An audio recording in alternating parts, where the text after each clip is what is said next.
A disabled nurse lay crumpled on a jet bridge floor while airport employees dragged her by the arms, her screams swallowed by the roar of engines. Strangers filmed. No one moved to help. Then a military German shepherd broke from his handler, charged 60 feet through a crowded terminal, and planted himself across her body like a living shield. And every special operations soldier in the building went completely still. Because that dog didn't react to a helpless woman. He reacted to something hidden inside her shattered brace. Something that was about to blow open one of the largest veteran fraud operations in American history. Before this story goes any further, if you believe that quiet people carry the loudest truths, hit subscribe right now and follow this story all the way to the end. Every week, this channel brings you stories that will shake you, stories that prove the people everyone underestimates are often the ones who change everything. Hit the like button and drop a comment telling me what city and country you're watching from. I want to see exactly how far this story travels. Now let's go back to the beginning. The morning shift at Vantage Cross Medical Center in Delbrook, Montana ended. The way most of Claire Navarro's shifts ended, with her hands still smelling faintly of antiseptic and her lower back sending quiet, insistent warnings she had learned to translate into a kind of language. Not pain exactly, more like a negotiation. She knew what she could do and what she couldn't, and after 4 years nursing on a trauma floor, she had gotten very good at managing the distance between those two things. She changed in the locker room without speaking to anyone. That wasn't unusual. Claire had a reputation among the staff. Not cold, not unfriendly, just contained. She listened when people talked to her, responded when she needed to, and kept the rest of herself for herself. Some of the newer nurses found it strange. A few of the senior ones respected it. The charge nurse, a loud, efficient woman named Deb Hartley, who had worked the floor for 19 years, had once told someone in Claire's presence that Claire was the best nurse she'd ever supervised and the most impossible to read. Claire had not commented.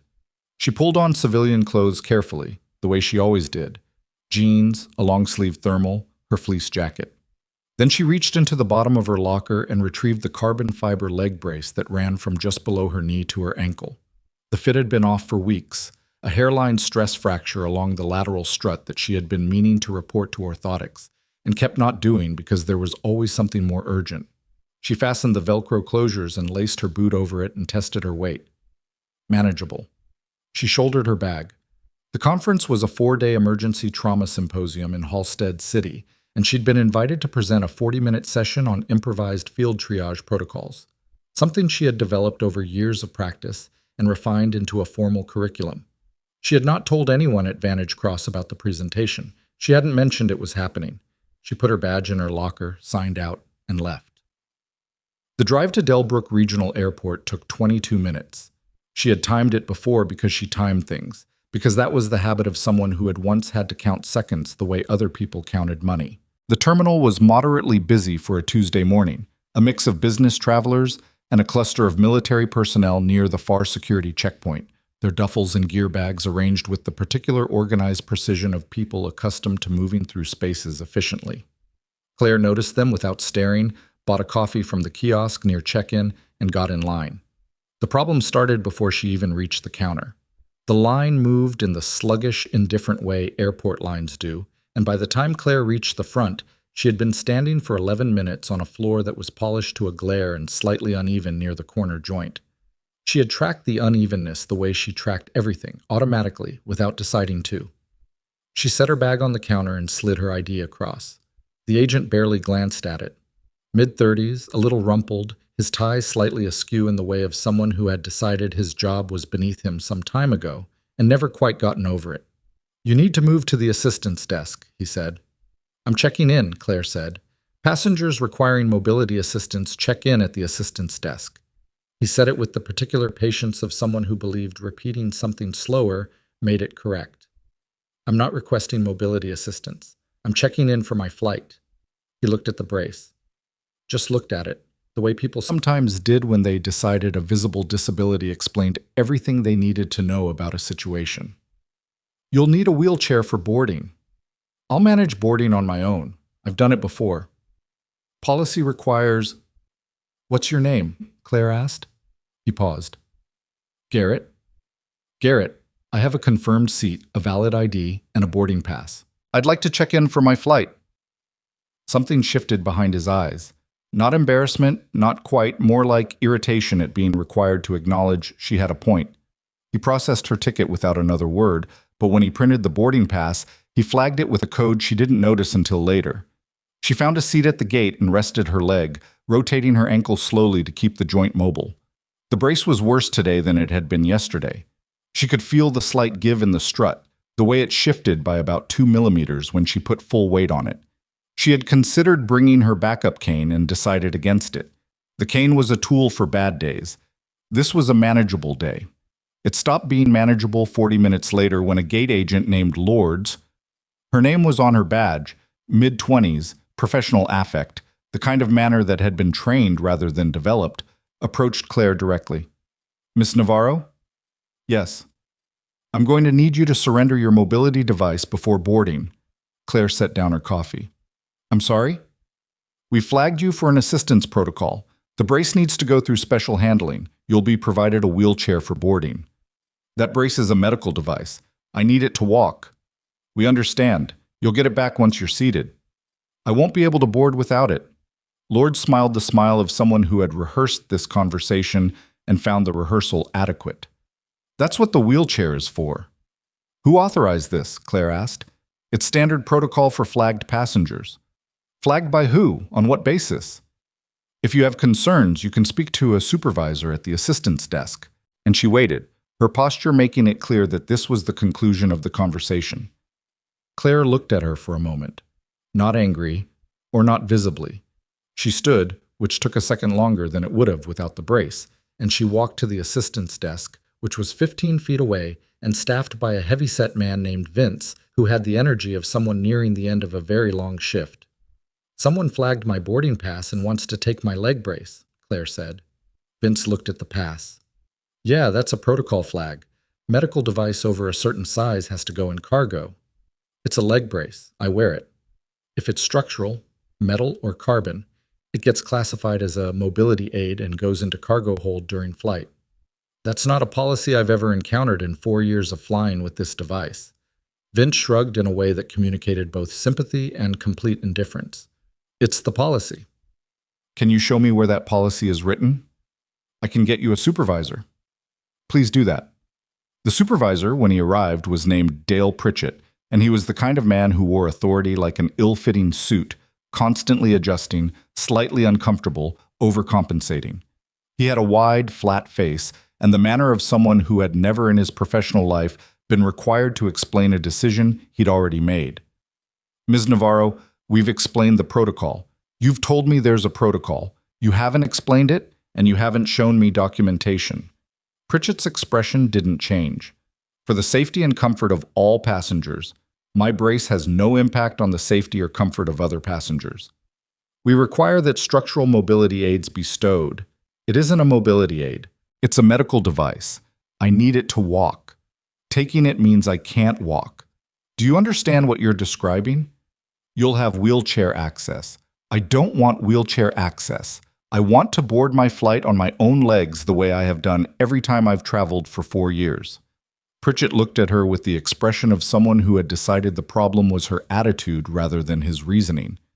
"Ma'am, if you're going to make this difficult—" "I'm going to make this accurate," Claire said. "There's a difference." She stood very still. Her voice hadn't risen. Her hands were loose at her sides. Years of working in trauma had burned out whatever was flammable in her. She had learned to stay cold when situations got hot, because cold is what keeps people alive. She was cold now. Pritchett confiscated the brace. She didn't fight it, not because she agreed, but because she was calculating. Document, record, remember. She noted the time. She noted his badge number. She noted the name of the gate agent who carried the brace away in a gray bin, like it was a snow globe or a pocket knife. They gave her a wheelchair that was too wide for the jet bridge corridor, and a porter named Marcus, who was, by contrast, genuinely apologetic, and they began moving her toward the gate. She should have made it. The jet bridge was a standard accordion model, slightly inclined, the floor a ridged rubber matting meant to prevent slipping, but that also caught wheels at the wrong angle. Marcus was careful. He was moving slowly, but the chair's front left wheel caught the edge of a floor seam at exactly the wrong moment, and the chair lurched, and Claire, who had been subtly compensating for the lack of brace, Sitting forward slightly, her weight distributed wrong because of 4 years of muscle memory that assumed the brace was there, reached out to catch herself and missed. She hit the floor hard. Not a stumble, not a wobble. She landed on her side, her left knee taking the impact first, and she felt something in the joint pop in a way that sent white noise up through her vision for about 2 full seconds. "Oh my God," Marcus said. Don't, don't move me," Claire said. Her voice was flat, controlled, trained. "Don't touch my leg until I assess." But Lords was already there, and Pritchett was behind her, and there were 2 other staff members she hadn't seen before, and none of them listened. They grabbed her under the arms and began pulling her backward, off the jet bridge ramp and toward the terminal, and she felt her knee bend at an angle it should not have bent, and she said, loudly and clearly, "Stop! You're making it worse. Stop!" No one stopped. She was dragged back into the main terminal, her legs trailing behind her, her bag somewhere she couldn't see, passengers partying around the commotion with the helpless, paralyzed uncertainty of bystanders who didn't know if they were allowed to intervene. Pritchett was saying something about protocol. Lords was on a radio. Marcus had disappeared. Claire pressed her palms flat against the polished floor and focused on breathing and inventory. Left knee, compromised, possibly ligament involvement, pain scaling 6 and rising. Lower back, acute flare from the fall, manageable. Head, clear. She was clear. She was tracking everything. "Someone call EMS," she said. Not loud, just clear. No one moved. "I need medical attention," she said. "I'm a nurse. I'm telling you my knee has been injured. Someone call EMS." Pritchett crouched down beside her. "We have staff medics on call. Call them." "Miss Navarro, if you'll just cooperate. I am on the floor of your terminal with an injured knee because your staff dragged me across a jet bridge," Claire said. "I am not being uncooperative. I am telling you what I need." It was at that exact moment that the German Shepherd moved. She heard it before she saw it. A sharp change in the ambient noise of the terminal, a break in the background frequency, the specific kind of disruption that happens when something large and fast moves through a crowd of people who weren't expecting it. Then she saw him. A large German Shepherd in a working vest, leash trailing behind him, moving at a controlled lope through the parting crowd with the focused, certain energy of a dog that knows exactly where it's going. He reached her in under 10 seconds from wherever he had started. He stopped at her side, sniffed her once along the length of her body, and then lowered himself carefully across her injured leg and stayed there, not pressed against her, not sitting beside her, across her, distributing his weight deliberately, the way a trained animal places itself when it is performing a specific function. "Rex!" A man was cutting through the crowd, moving fast, 6 feet, broad through the shoulders, wearing civilian clothes that did nothing to hide the military he was still carrying in his posture. Late 30s, a narrow scar bisecting his left eyebrow. He reached the dog and stopped. He looked at Rex, who did not move. He looked at Claire. Something crossed his face that wasn't quite surprise. It was closer to recognition, the particular stillness of someone who has seen enough of the world to know when a situation is different from what it appears to be. "Rex, heal," he said. Rex did not heal. The man, who would later introduce himself as Navy SEAL Senior Chief Rourke Danson, crouched down without speaking and reached toward the shattered lateral strut of Claire's confiscated brace, which had been returned to her only when she fell and now lay in 2 pieces beside her. Rex allowed it. Rourke examined the breakpoint of the carbon fiber casing with the focused, methodical attention of someone who was not looking at a broken brace. I was looking at what was inside it. The break had exposed the interior of the strut cavity, a hollow channel that should, by design, contain only the structural reinforcement rod. But the rod was shorter than it should have been, and in the gap behind it, visible now in the cracked casing, was something that did not belong there. Rourke went very still. "Where did you get this brace?" he asked. His voice was quiet. Professional quiet. The kind of quiet that means the exact opposite of calm. "It was donated to my hospital this morning," Claire said. She was watching his face. In 4 years of trauma nursing, she had learned to read faces the way some people read text, fluently and fast, and what she was reading on his face right now was something she couldn't yet name. "A supply donation. I was given it before I left for the airport." Rourke stood.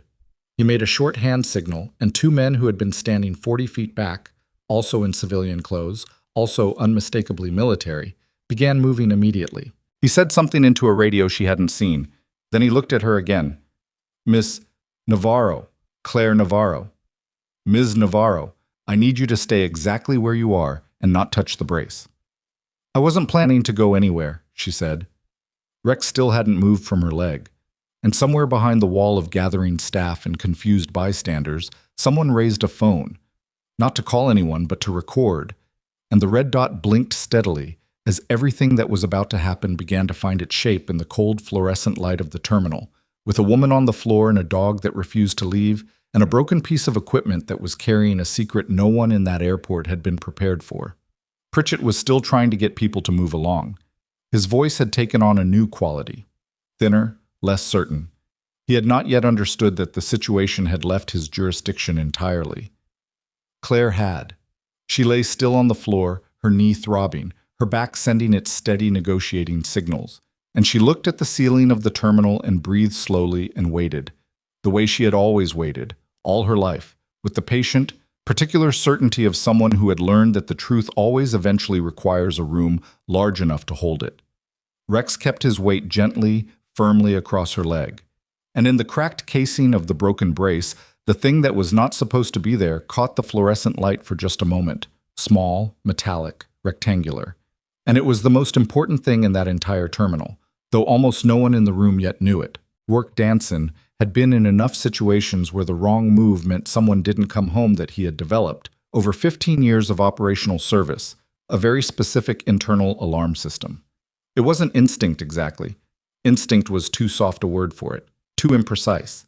It was pattern recognition refined to the point where it happened below conscious thought, where his body registered the wrong thing a half second before his brain caught up and named it. The alarm was going off now. He crouched over the broken brace with a small tactical light he'd pulled from his jacket pocket and examined the exposed cavity without touching anything. The strut had sheared along its length when Claire hit the floor, splitting the carbon fiber casing cleanly enough that the interior channel was fully visible. The structural rod was there, standard configuration, titanium alloy, nothing unusual. But it was 7 centimeters shorter than the cavity it occupied, and the space behind it was not empty. Wedged into the back of the channel, sealed with what appeared to be a thin strip of weatherproof epoxy, were 2 objects. The first was a data capsule, flat, roughly the size of a thick matchbook, the kind used for field-conditioned data storage because they could survive water, impact, and temperature extremes that would destroy conventional drives. The second was smaller, a rectangular unit with a recessed indicator light that was currently dark, but that Rourke recognized immediately, the way you recognize something you've been looking for a long time, the way recognition feels less like discovery and more like arrival. It was a military-grade encrypted transmitter. Specifically, it was the type issued to JSOC personnel for emergency beacon use when conventional comms were compromised. He knew this because he had submitted the paperwork himself, 8 months ago, after his teammate specialist Dax Merritt had been listed as missing following a training support operation in western Colorado that had gone wrong in ways that no official report had yet satisfactorily explained. Rourke stood up slowly.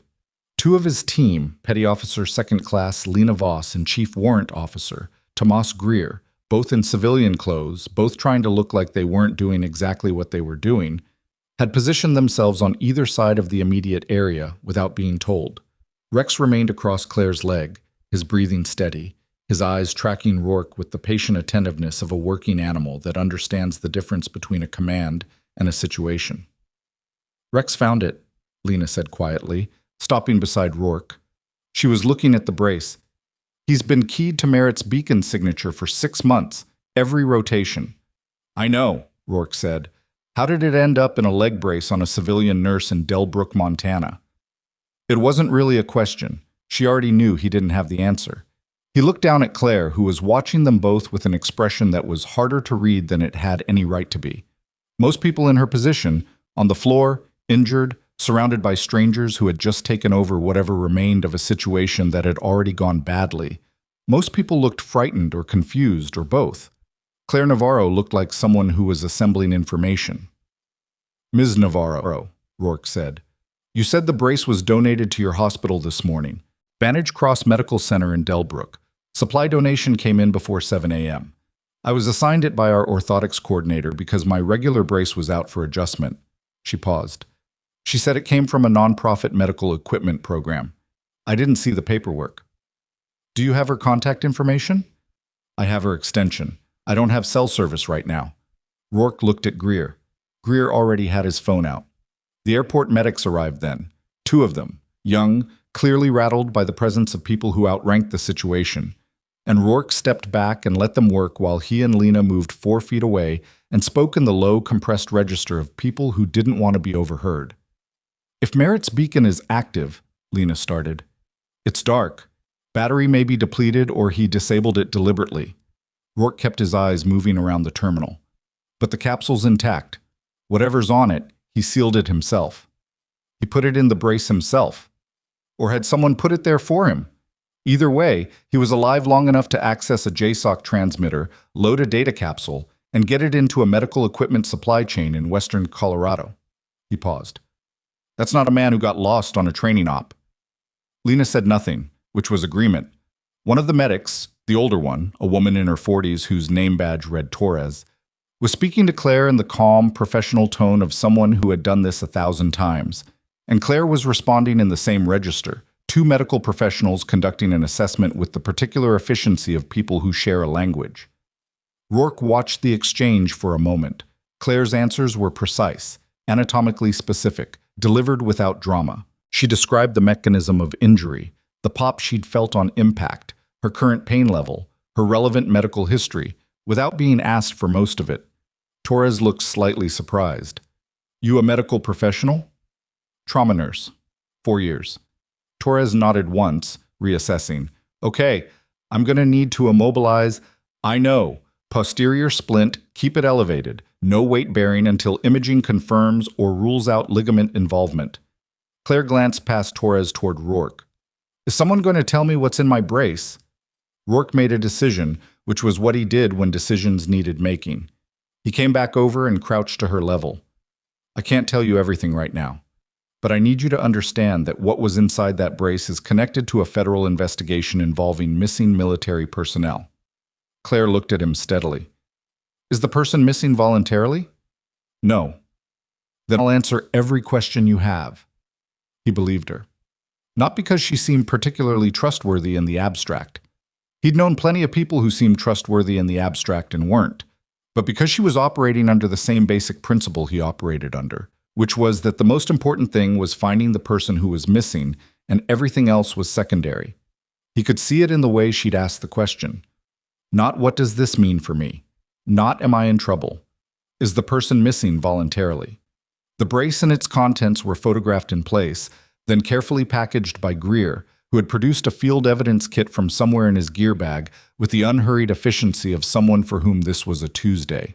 The transmitter and capsule were documented, bagged, and transferred to a hard case that Lena carried to the far side of the terminal where they had established a temporary operations perimeter, which looked from the outside like 4 people standing near a pillar, which was intentional.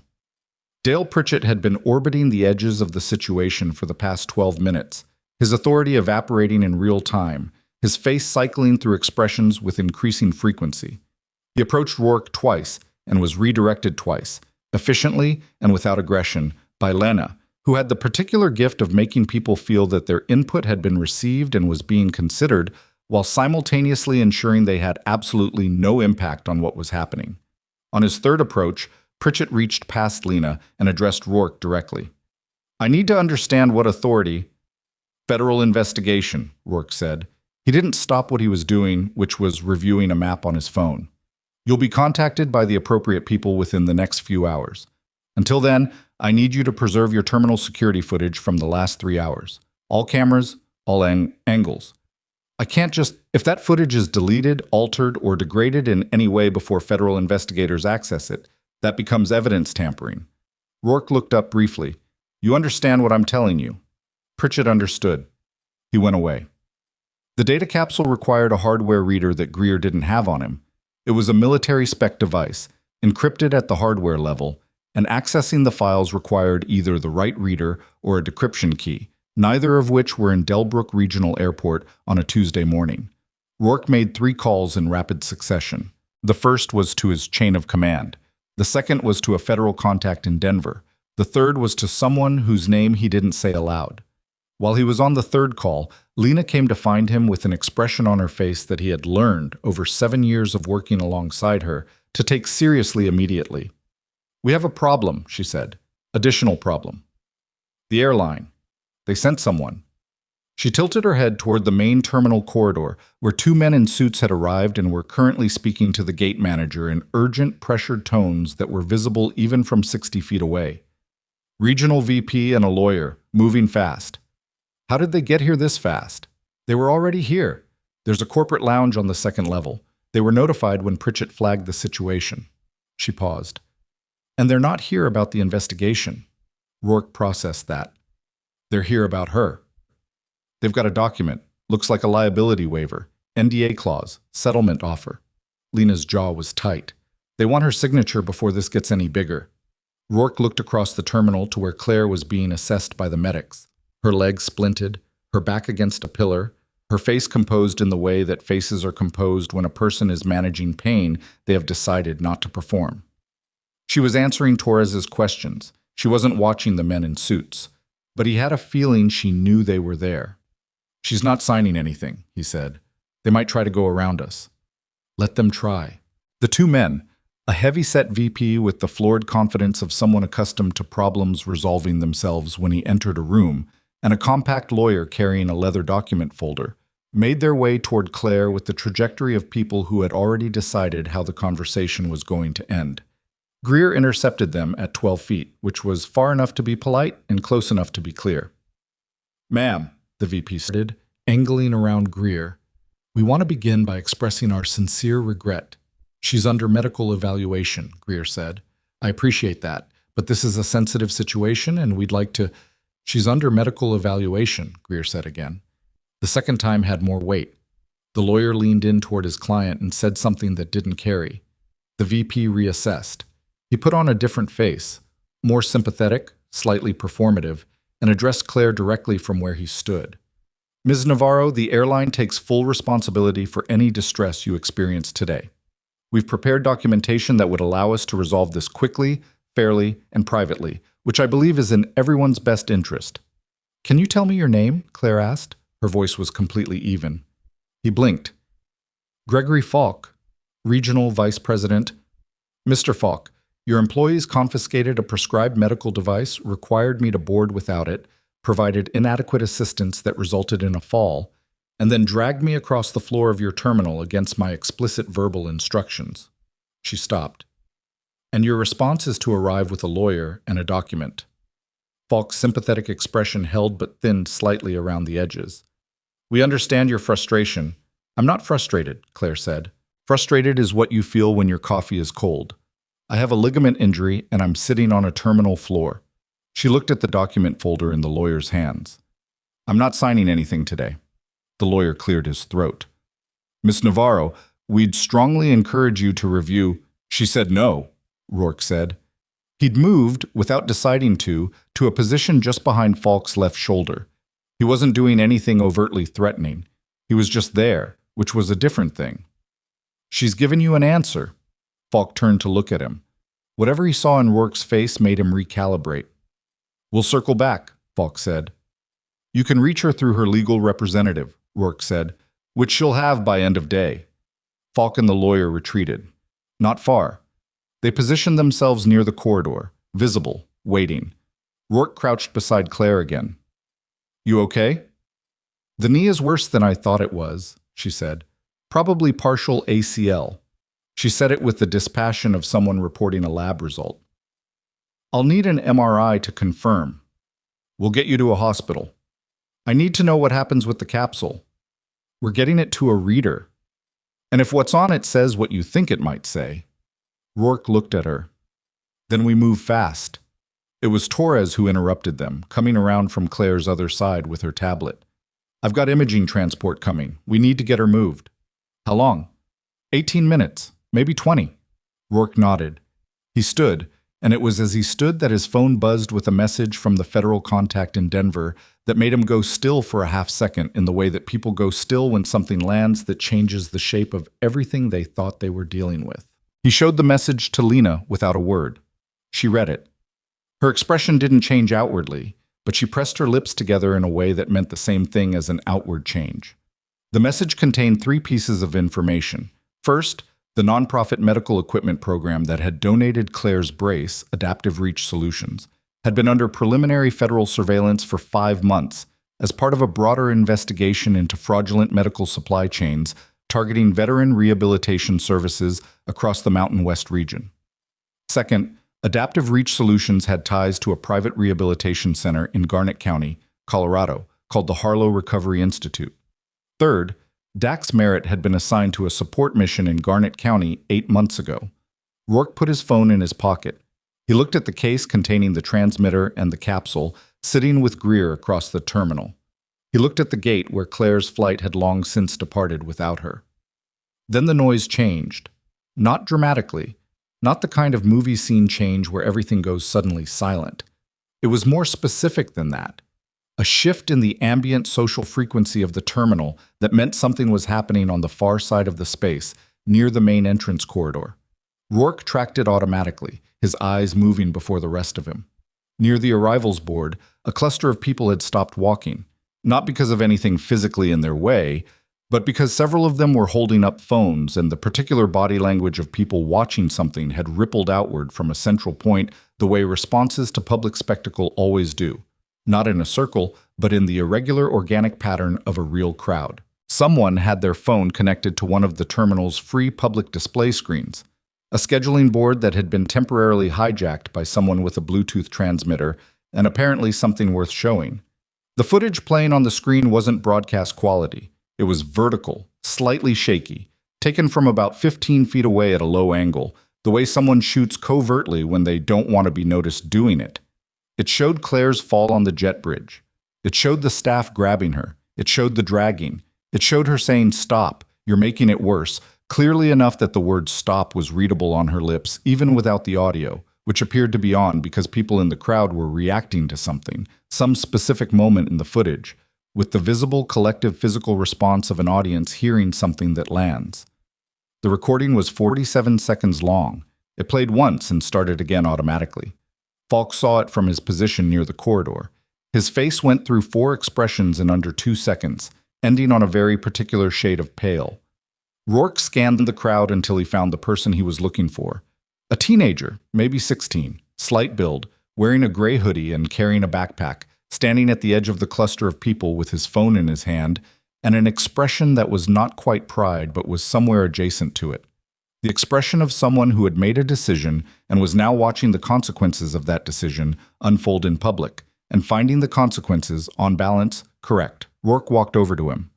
Not quickly, not threateningly, just directly. "That was you," Rourke said. The kid looked at him, evaluated, decided. "Yeah. How long ago did you post it?" 20 minutes. Maybe 25. He looked at the screen where the footage was cycling again. "It's got like 40,000 views already." Rourke took a breath.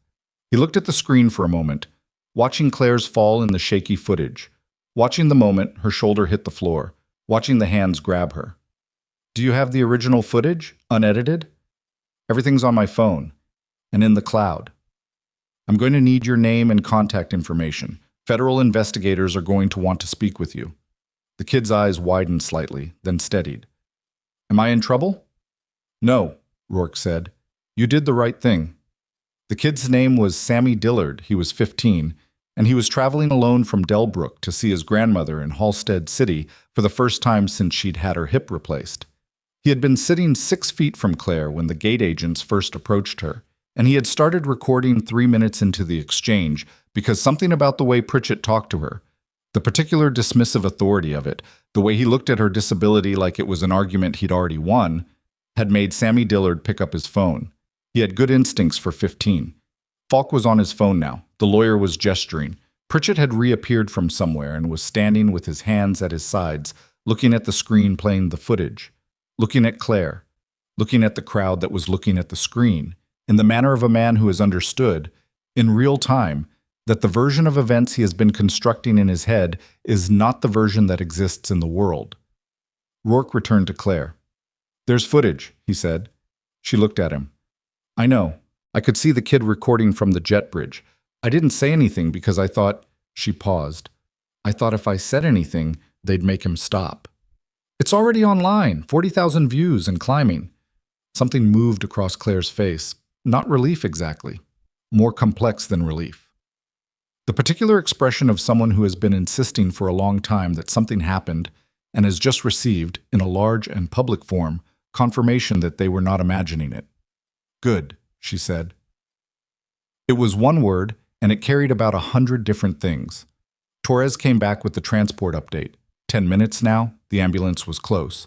And Rourke stepped away to take a call from the federal contact in Denver, who had two pieces of new information. The first was procedural. A federal response team was being dispatched to Delbrook and would arrive in approximately 2 hours. The second was less procedural. The Harlow Recovery Institute in Garnett County had been flagged 11 days ago by a Medicare fraud investigator in the regional office who had noticed irregularities in billing records, specifically the billing of adaptive medical equipment to patient accounts that, when cross-referenced with hospital discharge records, appeared to belong to patients who had either died, transferred to other facilities, or had no record of ever receiving the billed equipment.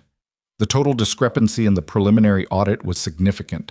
Not significant in the way of a clerical error or an accounting oversight, significant in the way of intent.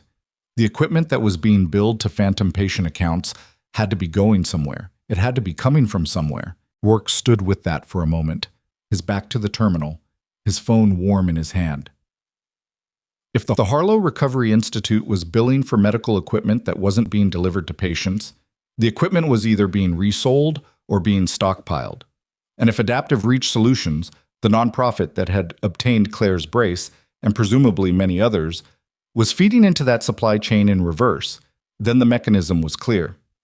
The nonprofit was collecting donated medical equipment under a charity framework, redirecting it to the Harlow Institute's supply chain, and the Harlow Institute was billing for it against patient accounts that couldn't dispute the charges because the patients either didn't exist in the relevant system or couldn't advocate for themselves.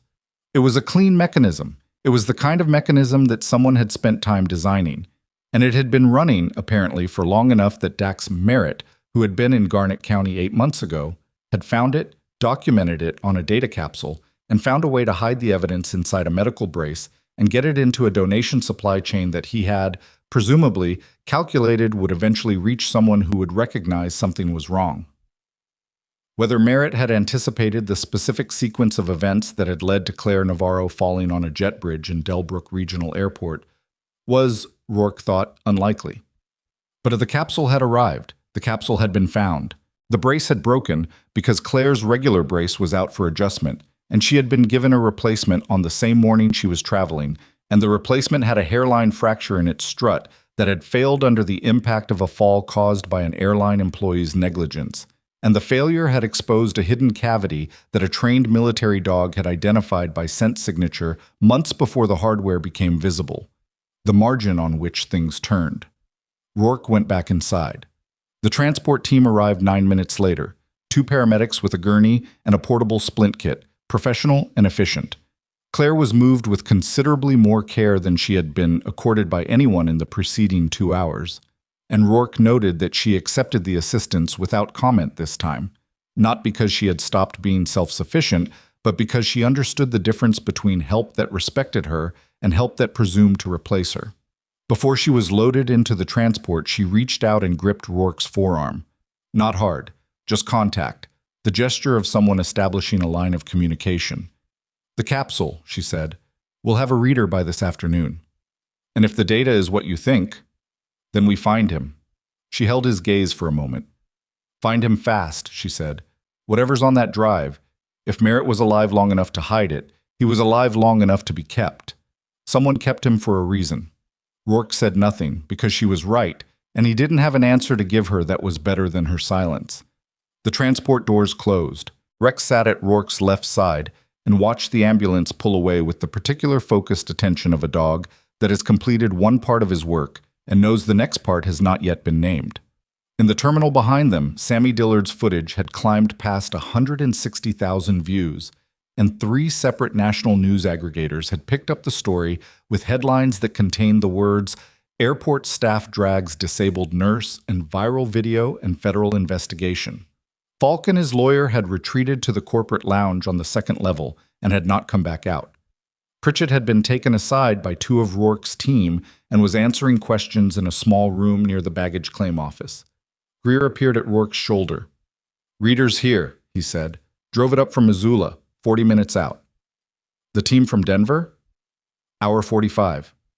Rourke looked at the hard case in Greer's hand.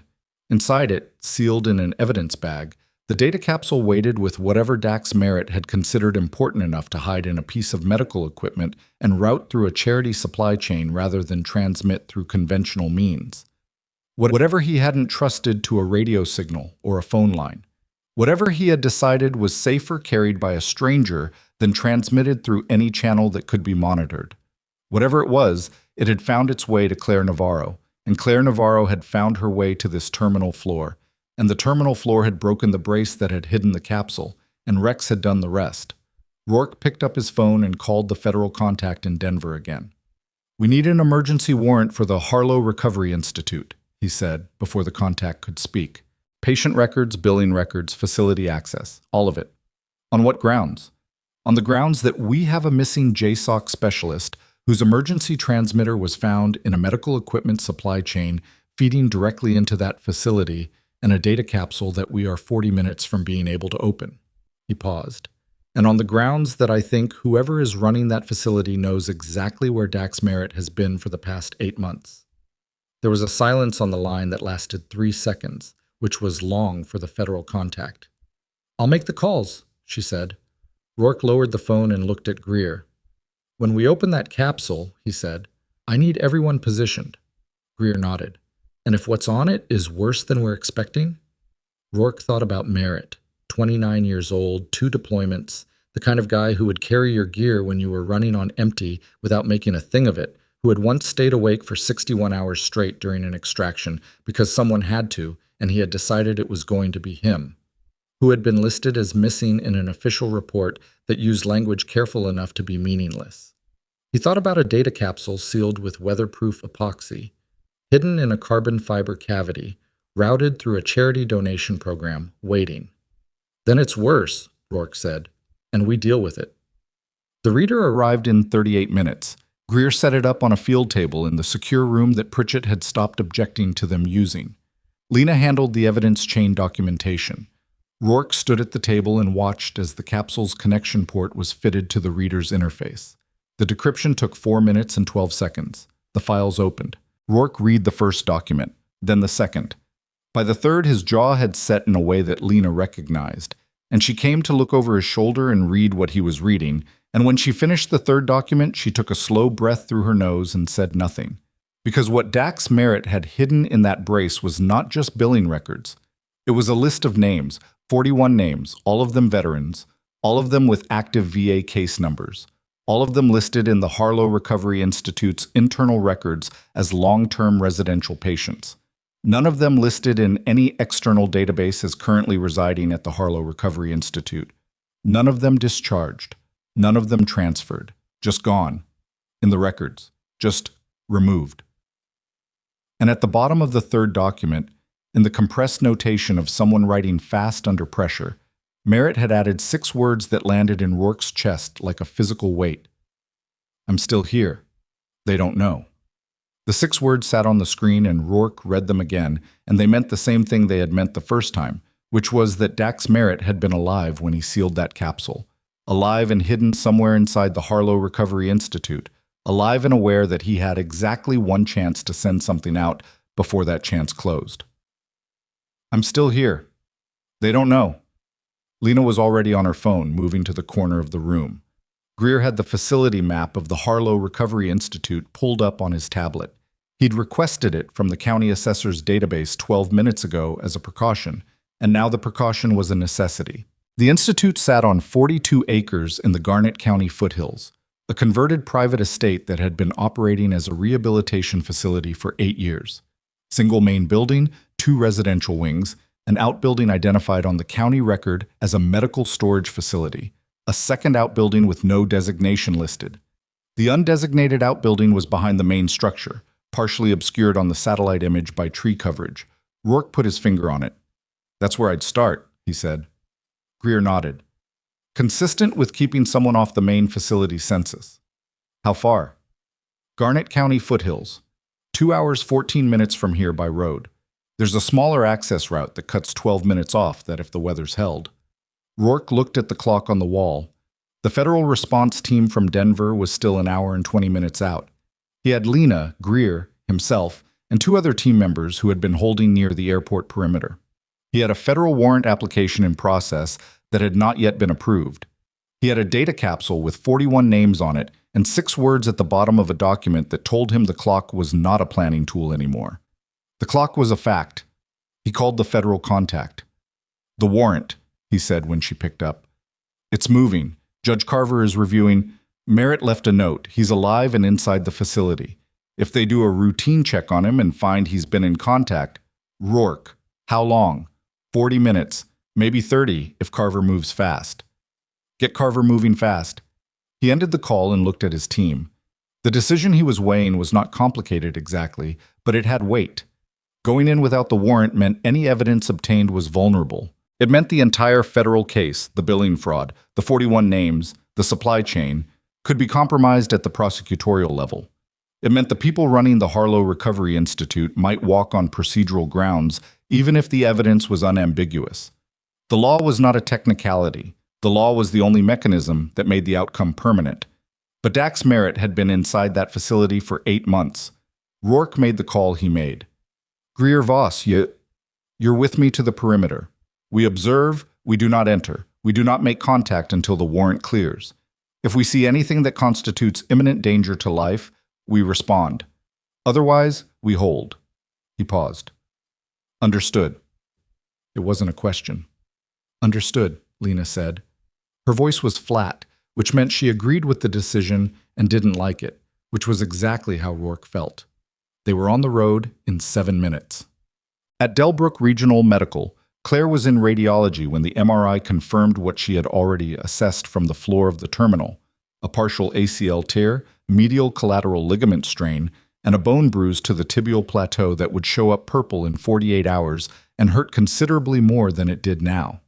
The radiologist, a deliberate man named Dr. Falco, went through the images with her at a speed that suggested he understood she was reading them as fast as he was presenting them, and adjusted accordingly.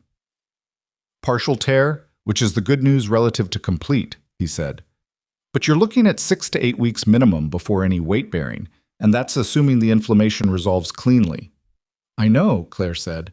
"You should probably not be reviewing your own imaging." "Probably," she agreed, still looking at the screen. The ER physician, a younger doctor named Kaplan, who had the harried energy of someone working a short-staffed floor, came in 20 minutes later with a treatment plan that Claire reviewed and agreed with one modification. She wanted the pain management adjusted downward from what he was proposing, because she needed to be coherent, and the dosage he was suggesting was going to put her substantially below that threshold. "You have a significant injury," Kaplan said. "I'm aware. I need to be alert."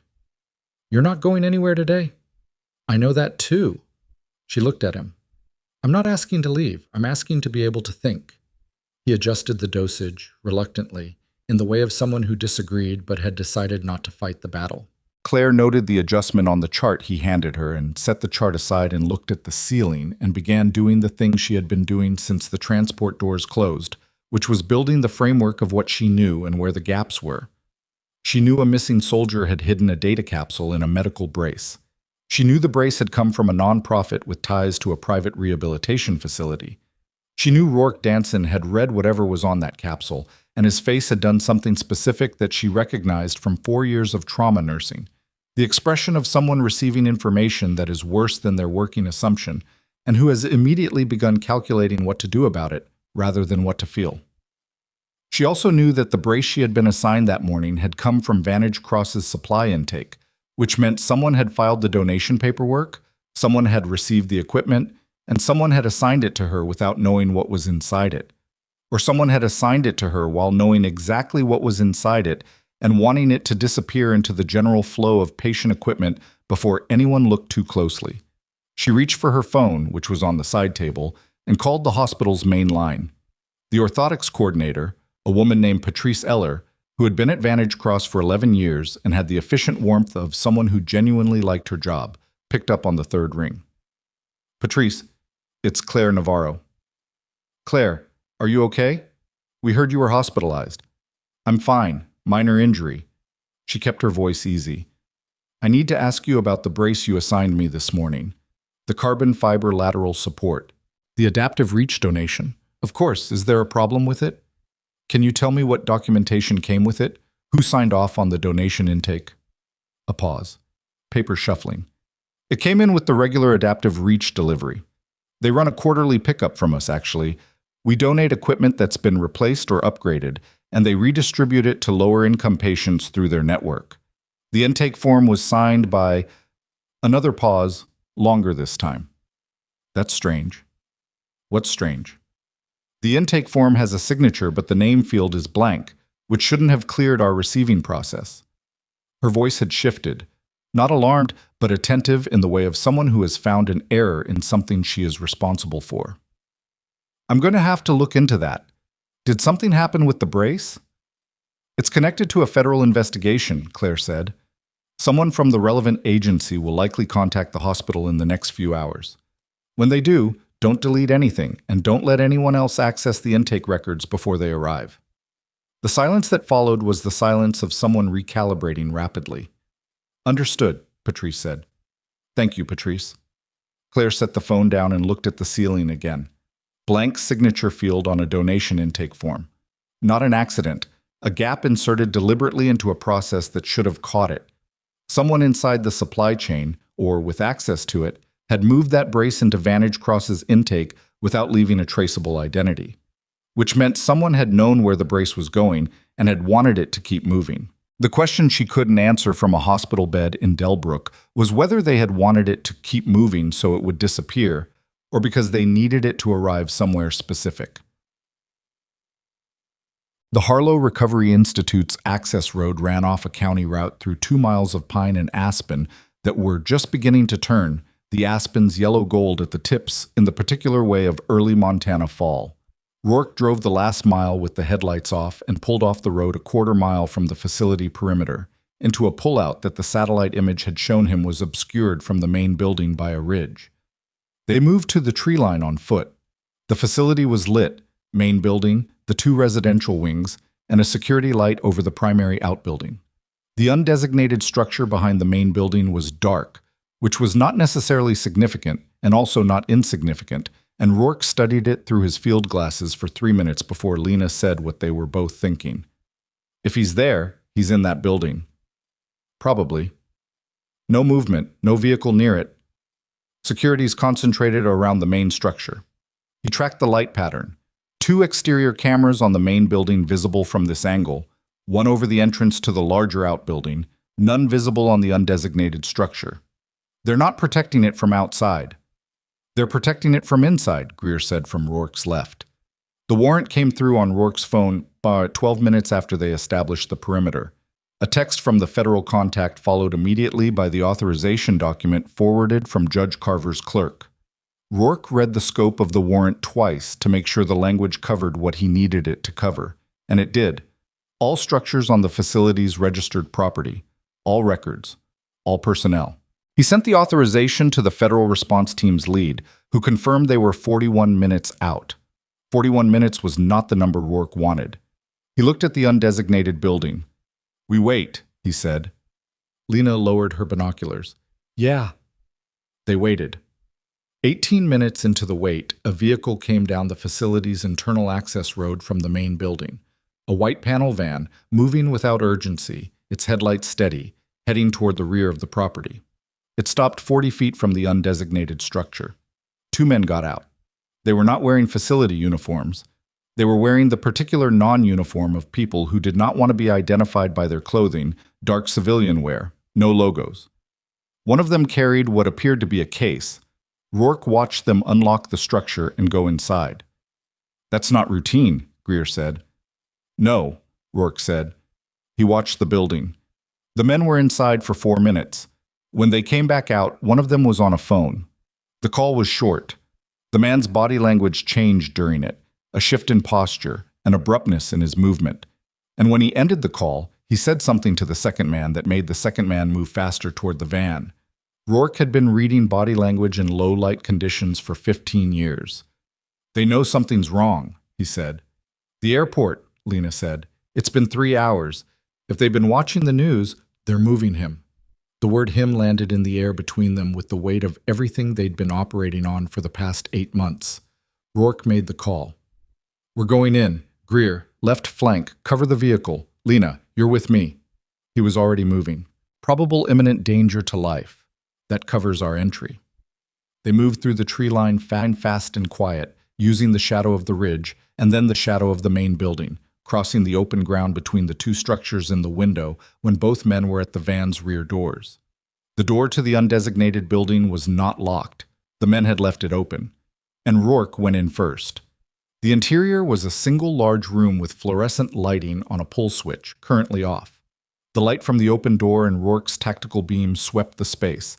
Concrete floor, 2 metal shelving units along the left wall stacked with equipment in boxes, medical packaging, IV supplies, mobility aids still in their manufacturer wrap, an entire shelf of leg braces in various sizes and configurations that Rourke did not look at for more than a second because there was a door at the far end of the room, solid core, with a keyed lock, and underneath it there was a thin line of light.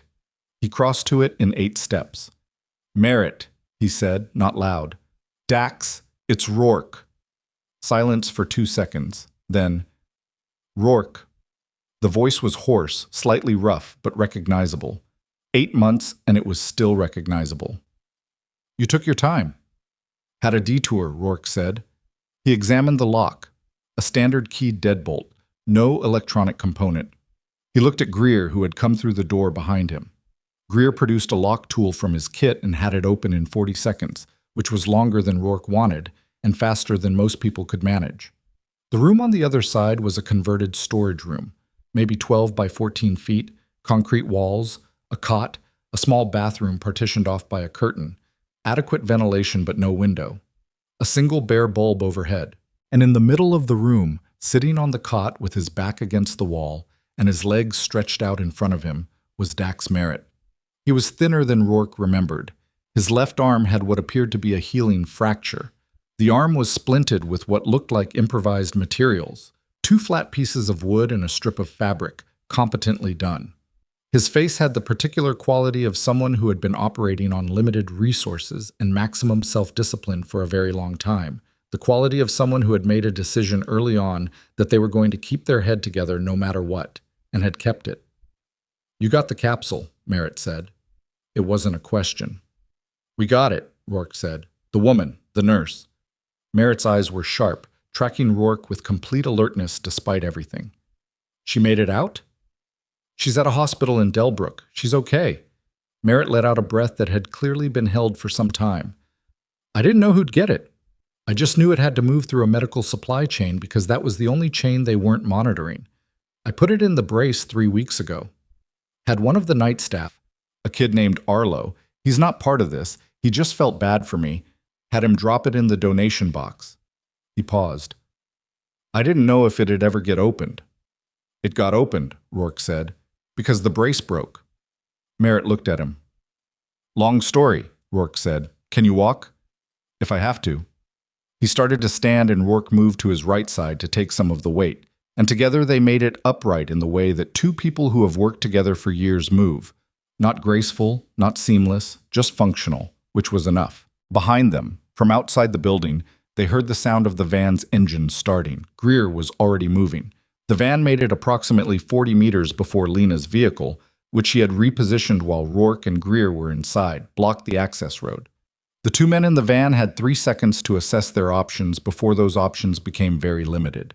They did not make a good decision in those 3 seconds, which resulted in one of them getting out of the van and running, which was not an effective strategy given who was in the tree line, and the other staying in the vehicle and locking the doors, which was also not an effective strategy given who was standing outside it. Both men were detained before the federal response team arrived.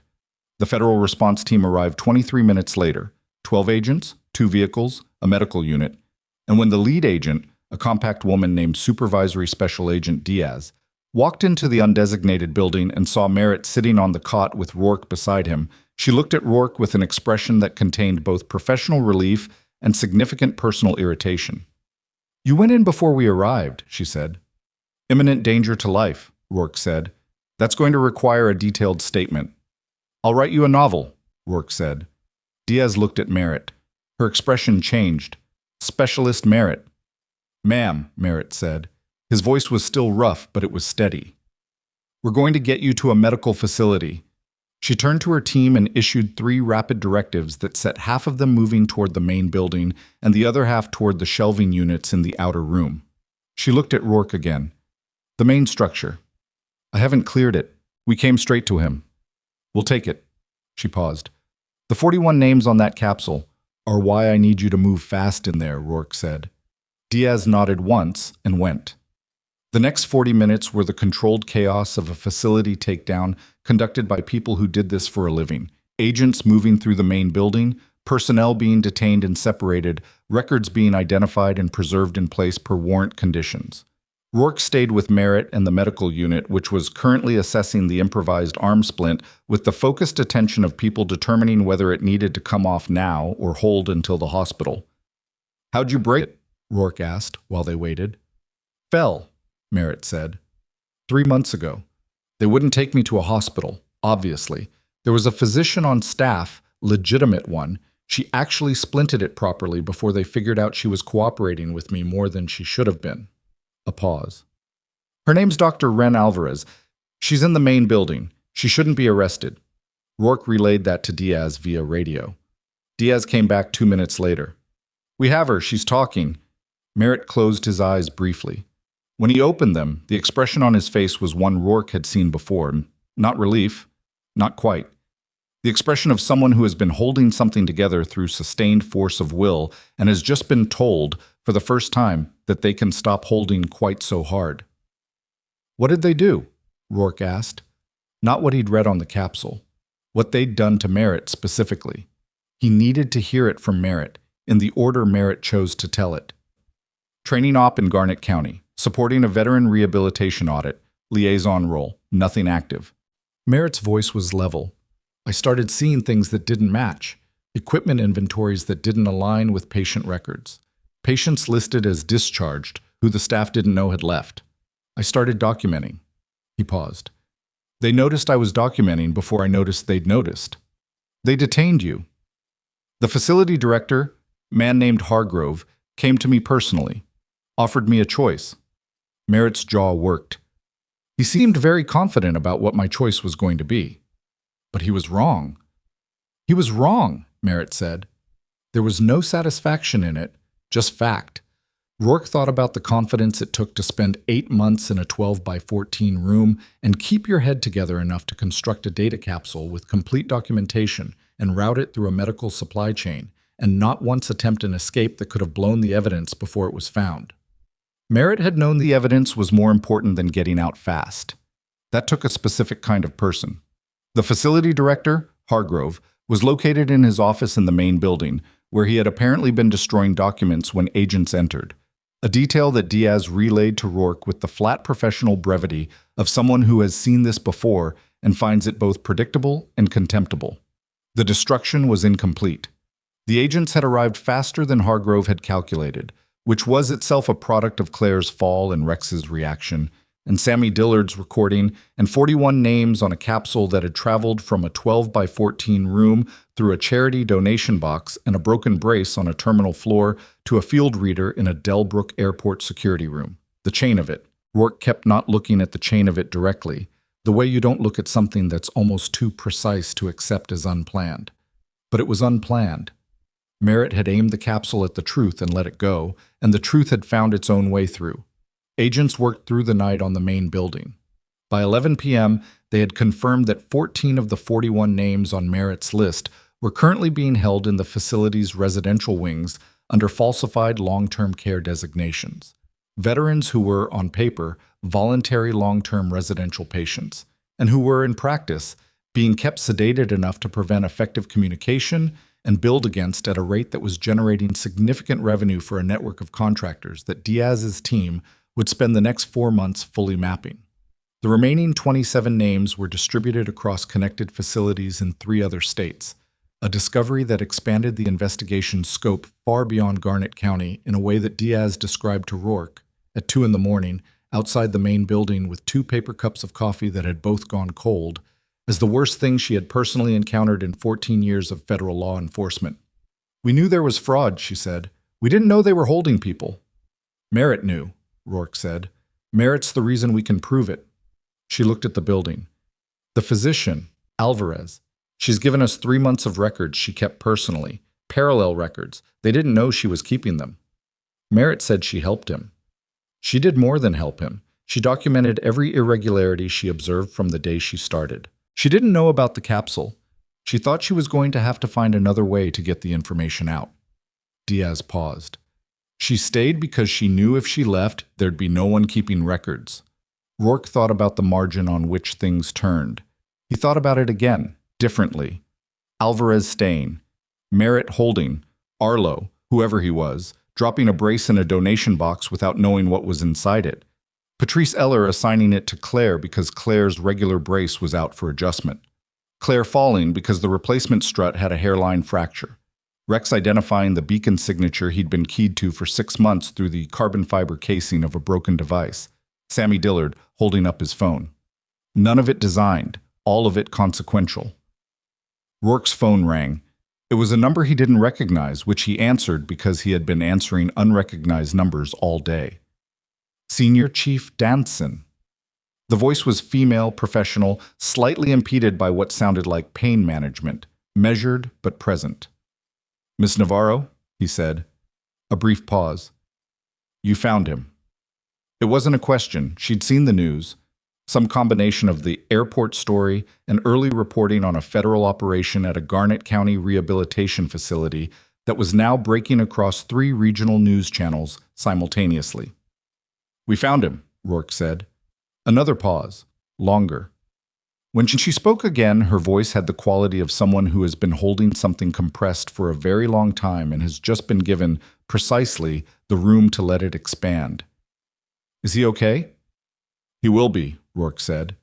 He heard her breath, not a sound of relief exactly, more the sound of someone whose body has just made a decision that their mind hadn't finished making yet. "Good," she said. And then, after a moment, "Rourke.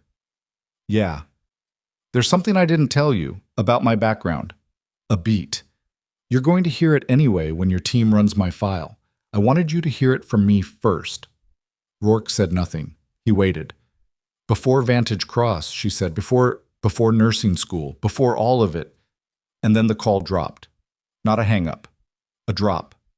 The specific dead-air silence of a lost connection. No tone, no static, just the absence of signal. And when Rourke immediately redialed the number, it went directly to a recording that told him the call could not be completed. He stood outside the Harlow Recovery Institute at 2 in the morning with a dead phone call and the particular unresolved tension of a sentence that had not reached its end, and the cold air off the foothills, and the lights of the facility behind him. And somewhere inside it, Dax Merritt was being assessed by the medical unit with the quiet focus of someone who had survived 8 months on discipline alone and was finally, for the first time, allowing someone else to take some of the weight. And Claire Navarro, in a hospital bed in Delbrook, had started a sentence about her past that had not finished.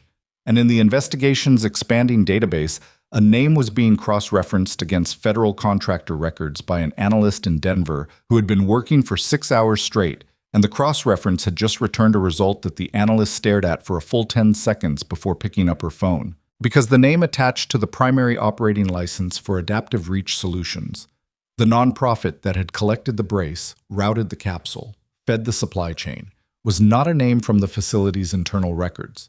It was a name from a federal personnel file. And the file had a photograph. And the analyst, who had been doing this work for 9 years and had learned not to be surprised by things, was surprised. The analyst's name was Priya Sandhu, and she had been with the Denver Federal Field Office for 9 years, long enough to have developed the particular professional detachment that the work required, and long enough to know, with precision, when that detachment was being tested. She stared at the photograph on her screen for 10 seconds, then called her supervisor, then called Diaz.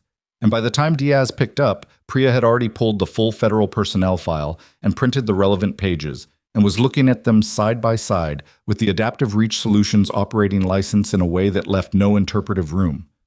The nonprofit, Priya said, Adaptive Reach Solutions, primary operating license. The name on it is Wallace Bream. Diaz was quiet for a moment. Say that again. Wallace Bream, retired GS-15, Department of Veterans Affairs, Western Regional Office. He was the Senior Oversight Director for Veteran Rehabilitation Facility Accreditation in Montana, Wyoming, and Colorado for 11 years. Priya paused. He retired 14 months ago, 4 months before the preliminary fraud investigation began. Another silence, longer this time. He was the accreditation director, Diaz said. Not a question. Processing. He signed off on the Harlow Recovery Institute's accreditation 3 times, most recently 18 months ago. Priya looked at the dates on the page. He also signed off on 2 of the 3 other facilities we've now flagged as connected. All of them passed accreditation reviews under his signature during the period when the billing irregularities were already present in the records. He wasn't missing it, Diaz said. No, Priya said. He wasn't missing it. Diaz ended the call and turned to Rourke, who had come back inside when his redialed call to Claire failed to connect and had been standing near the doorway, and she told him what Priya had just told her in the compressed, factual way she delivered everything, and watched his face process it. He built the accreditation shield, Rourke said, approved the facilities, renewed their standing, made sure they stayed in the VA system's approved network, which meant VA funding kept flowing. Diaz crossed her arms. From the outside, it looked like standard oversight. From the inside, he was running the roof. Where is he? Priya's running his current address. He retired to a property outside Ridgecall. That's about 40 miles from here. She looked at her watch. It was 2:14 in the morning. I've got 2 agents available to move right now. The rest are still working the facility. I'll go, Rourke said. You're not a federal agent, Danson. I'm aware of that. Diaz looked at him for a moment with the expression of someone running a cost-benefit calculation that had already resolved itself. You ride. You don't enter, you don't engage. If Bream runs, my people handle it. Understood. She didn't look like she entirely believed him, but she nodded. 40 miles away, in a hospital room in Delbrook, Claire was staring at the ceiling and trying to figure out why her phone had dropped the call. She'd had full signal 2 minutes before. Then it had gone to nothing between one syllable and the next, as cleanly as a wire being cut, and when she tried to redial Rourke's number, the call wouldn't complete, and her signal indicator showed a single faint bar that disappeared and reappeared without establishing connection. She set the phone down on the blanket across her lap and thought about that. The hospital was an older building. Signal dead zones were not unusual, and her room was near the interior of the wing, 2 walls between her and any exterior antenna. There were rational explanations. She went through them methodically, which was the process she applied to everything that needed to be understood. Lay the rational explanations in order, evaluate them in sequence, remove the ones that didn't fit until you found the one that did. The rational explanation was probably adequate. Bad timing, interior room, middle of the night. She picked up the hospital's landline and dialed Rourke's number from memory, because she had memorized it the way she memorized things she thought she would need automatically and without ceremony, and the call went through on the 3rd ring. Ms. Navarro. He sounded like someone who had been outdoors for a long time. The call dropped, she said. I know, I tried you back. I'm on the landline. A pause. I was telling you something. I know that too. She looked at the ceiling for a moment. The medication Kaplan had adjusted downward was still doing its work. Present but manageable. A dull insistence rather than a demand. She had been a trauma nurse for 4 years, and before that she had been something else. And the something else was what she had started to tell him. And the call had dropped. And now she was looking at the ceiling of a hospital room in Delbrook and deciding whether to pick the sentence back up or let it go until morning. She picked it up. Before Vantage Cross, she said, before nursing school. I was a combat medic, Army. 3 years active, attached to a SFODA team in the 10th Special Forces Group as a trauma specialist. She kept her voice level. Not because it was easy, but because level was the only register she had ever found useful for this particular subject. I left after a mission in the Korengal went wrong, lost 2 people I should have been able to save, and came home with the injury that gave me the brace. She paused. Nobody at Vantage Cross knows. I didn't tell them because it wasn't relevant to the work, and because... She stopped. Because it was yours, Rourke said. She hadn't expected that specific answer from him. She'd expected something more procedural, something about disclosure or records, or the instinctive military curiosity about unit and deployment. Because it was yours was the right answer, and she hadn't expected it. Yes, she said. A brief silence on the line. Your file's been accessed by my team, Rourke said. Not apologetically, just factually. I should tell you that. I assumed. What you did in the Korengal, the people you did save, Rourke, she said. He stopped. Not right now, she said. Not unkindly, but firmly, in the way of someone who knows which conversations belong to which time and has very clear ideas about both. Understood, he said. Tell me what you found at the facility. He told her. The 14 veterans in the residential wings. The falsified long-term care designations. The sedation protocols. The 27 names in connected facilities across 3 other states. He told her about Alvarez and the parallel records she had kept. He told her about Hargrove, the facility director, destroying documents when agents entered. He did not soften any of it, which she appreciated. And the nonprofit, she said when he had finished. Adaptive Reach Solutions. A beat. We're following a lead on that right now, he said. She noted the care in that sentence, the way it contained information without releasing it. How bad? Significant. Someone in oversight, she said. It wasn't a question exactly. It was pattern recognition applied to a supply chain, to run a nonprofit as a mechanism for rerouting medical equipment through an accredited facility without triggering audits. You needed the audit process to be compromised, which meant the person running the accreditation had to be part of it. The silence that followed was Rourke not confirming it and not denying it, which was confirmation. Be careful, she said. Always, he said, which sounded like a habit rather than a truth, but she let it go.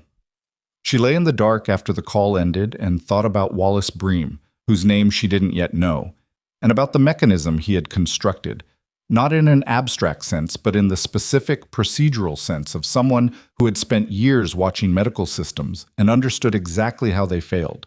The accreditation shield, the supply chain, the falsified patient records generating revenue to sustain the operation and pay off whoever needed paying off. The veterans who couldn't advocate for themselves because they were being kept below the threshold of effective communication. She thought about the brace on her leg that morning, the one Patrice had assigned her from a donation intake with a blank signature field. She thought about how close it had come to disappearing, how easily it could have been redistributed through the nonprofit's normal network, passed to a patient somewhere, broken in a way that didn't expose the cavity, discarded, lost. How many braces had already moved through that supply chain with nothing inside them? How many had been carrying something that never arrived? She didn't let herself think about that for too long. It was the kind of thinking that didn't have a useful destination. Wallace Bream's property outside Ridgecall was a 5-acre lot with a main house, a detached garage, and a view of the eastern foothills that was spectacular during daylight and currently invisible. The house was dark when Diaz's 2 agents, a woman named Okonkwo and a man named Ferris, pulled up the access road with Rourke in the back seat. Dark in the way of a house whose occupant has been asleep for hours, curtains drawn, no interior light visible. Okonkwo rang the bell. Waited. Rang it again. The light inside the foyer went on after 90 seconds. A figure moved behind the frosted glass panel beside the door. Deliberate movement, not rushed, not panicked. The door opened. Wallace Bream was 63, gray-haired, with the slightly puffy look of someone who slept well and ate adequately and had not been significantly stressed in some time. He was in a robe. He looked at the badges Okonkwo and Ferris presented with an expression that Rourke, watching from 15 feet back, read as something very specific. Not surprise. The expression was an attempt at surprise, constructed over a substrate that was actually a rapid calculation. Mr. Bream, Okonkwo said, we have a federal warrant for your arrest on charges including conspiracy to commit wire fraud, conspiracy to defraud the Department of Veterans Affairs, and unlawful detention of individuals in federally funded care facilities. Bream looked at the warrant, and took it and read it, which was either the action of someone who needed to understand what was happening or someone who needed 60 seconds to think, and Rourke was certain it was the second. I'd like to call my attorney, Bream said. You can do that at the field office, Okonkwo said. He went without resistance, not because he was cooperative in any genuine sense, but because Bream was the kind of person who had been operating behind institutional structures for so long that he still, at the moment of his arrest at 2:47 in the morning in his bathrobe, believed that institutional structures would work in his favor. He had lawyers. He had presumably thought about this contingency. He had decided he was going to handle it. He had not, Rourke thought, read Merritt's capsule data. In the detached garage, which the warrant covered and which Ferris searched while Bream was in the vehicle, they found 4 filing cabinets. 3 of them were personal financial records.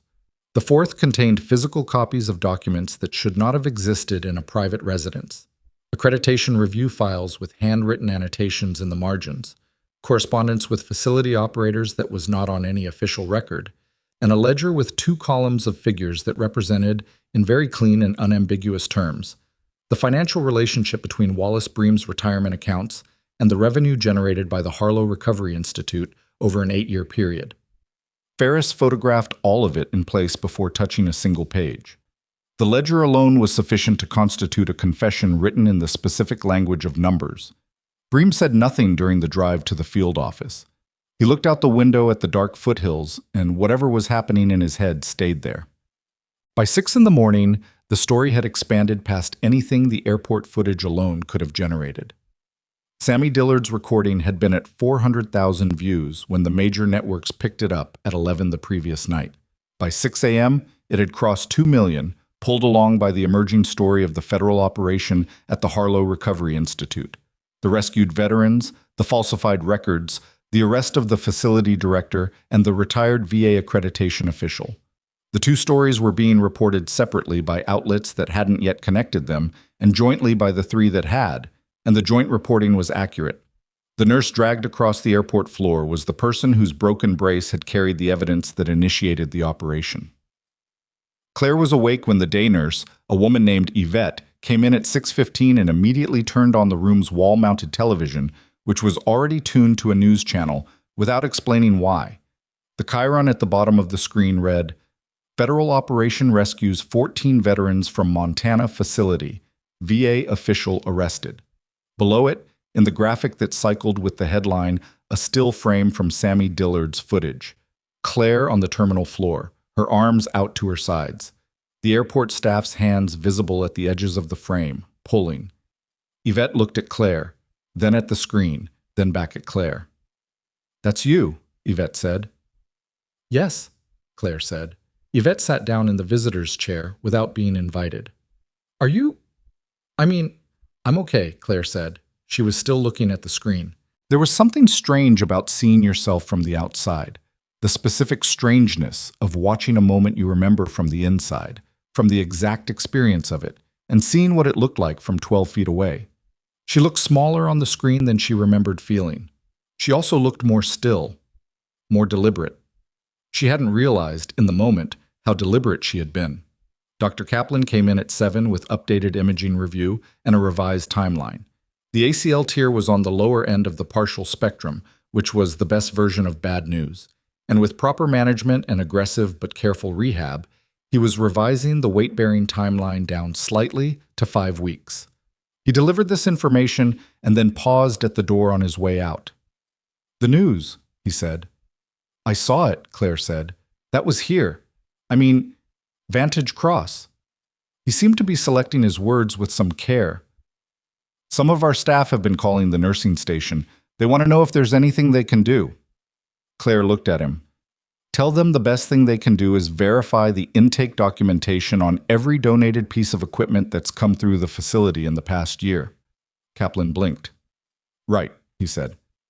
Yes, He paused. I'll tell them that. Rourke arrived at 8:40. He had clearly not slept and had probably not changed clothes, and carried 2 cups of coffee from the hospital's ground floor cafe with the deliberate care of someone transporting something fragile. He gave her one, which she accepted. He sat in the visitor's chair. "Bream is in federal custody," he said. He lawyered up immediately, but the financial records in his garage are going to outlast whatever his attorneys argue. He drank from his cup. "Hargrove is being processed separately. He's already indicated he wants to cooperate, which in my experience means he's calculating what's worth trading and what isn't, and we'll see which way that breaks." "And the other facilities," Claire said. "The 27. Federal teams are moving on 3 of them today. The other connected facilities are being mapped. Priya's team in Denver has been at it all night. It's bigger than Garnett County." He paused. "It's bigger than Montana." Claire absorbed that. The veterans in those facilities, being assessed, being contacted, being transferred where necessary.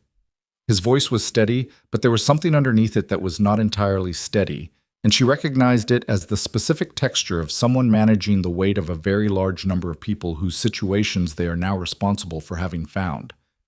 "It'll take time to process everyone, but they're found." She nodded. They sat in silence for a moment that was not uncomfortable. "Merritt," she said. "Hospital in Missoula. His arms being properly set. He'd splinted it himself, actually, fairly well for improvised materials. He's going to be okay." She looked at her coffee cup. "He made a choice when he hid that capsule. He chose the evidence over getting out fast." "Yeah," Rourke said. "That's hard to do." "Hardest thing I can think of," he said. And the way he said it made her think he had spent some time, in the past 8 months, imagining himself in Merritt's position, and wasn't entirely sure he would have made the same choice, and wasn't entirely sure anyone should be entirely sure about that.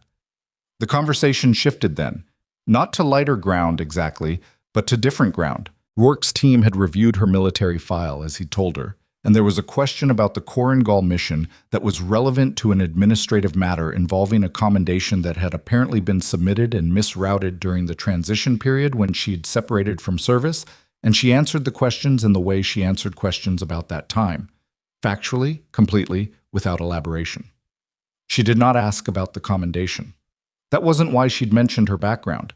She'd mentioned it because Rourke was going to write a statement about the events at Delbrook Regional Airport, and she needed whoever read that statement to know that the woman on the terminal floor had not been helpless, that she had been a person with a specific history and a specific skill set and a specific decision-making process, and the decision she had made, to document, to wait, to trust that the truth would find its room, had not been a passive decision. It had been the most active decision available to her in that moment. It mattered to her that it was understood as a decision.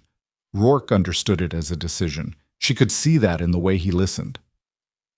Gregory Falk, the airline's regional VP, was served with a formal federal notification of evidentiary hold at 9:15, which meant the security footage Pritchett had been told to preserve was now in federal custody, and the airline's legal team had shifted from offering Claire a confidentiality agreement to a posture of institutional cooperation that was so rapid and thorough it was almost amusing. 3 members of the airport staff, including Pritchett, were placed on administrative leave pending the investigation into the incident, which had been referred to the State Aviation Authority for a parallel review. The news of the administrative leave hit the regional outlets at 10 a.m. and generated a second wave of coverage that pulled Sammy Dillard, who had been traced by 2 separate journalists, and who handled the attention with the specific composure of a 15-year-old who has been raised to know the difference between doing the right thing and doing the attention-getting thing, into the story in a way that, by mid-morning, had made him briefly the most discussed teenager in Montana. His grandmother, reached by a reporter in Halstead City, said he had always been like this, and she was not surprised, and she was very glad he was coming to visit. Claire watched some of this from her hospital room and felt something she couldn't name precisely. Not vindication, which was too simple for it. Something more complicated. The particular feeling of watching a thing that was true become visible to a large number of people simultaneously, the thing you have known to be true and had to insist upon and had dismissed, and now was simply there, in the light, in the public record. Yvette had stopped pretending she wasn't watching the news and had set up a small additional screen on the windowsill. At 11:40, a woman arrived at Claire's door. She introduced herself as SSA Diaz, and she had a composed, efficient manner and dark circles under her eyes that she was not making any effort to conceal, and she carried a folder of documents that she set on Claire's bed tray and did not immediately open. "You're going to be contacted by a lot of people over the next few weeks," Diaz said. "Congressional oversight staff, VA Internal Affairs, the DOJ Public Integrity Section, and various journalists who've already gotten more of the story than I'd ideally like." She paused. "I'm here to talk to you before any of that, because I want you to understand what your role in this investigation looks like from our end." "I'm a witness," Claire said. "You're the central witness," Diaz said.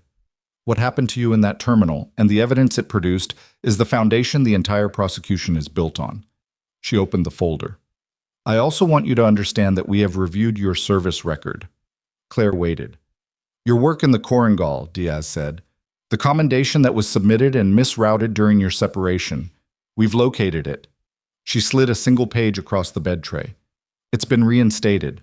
Claire looked at the page. She read it. Her expression did not change outwardly, but something shifted in the quality of her stillness.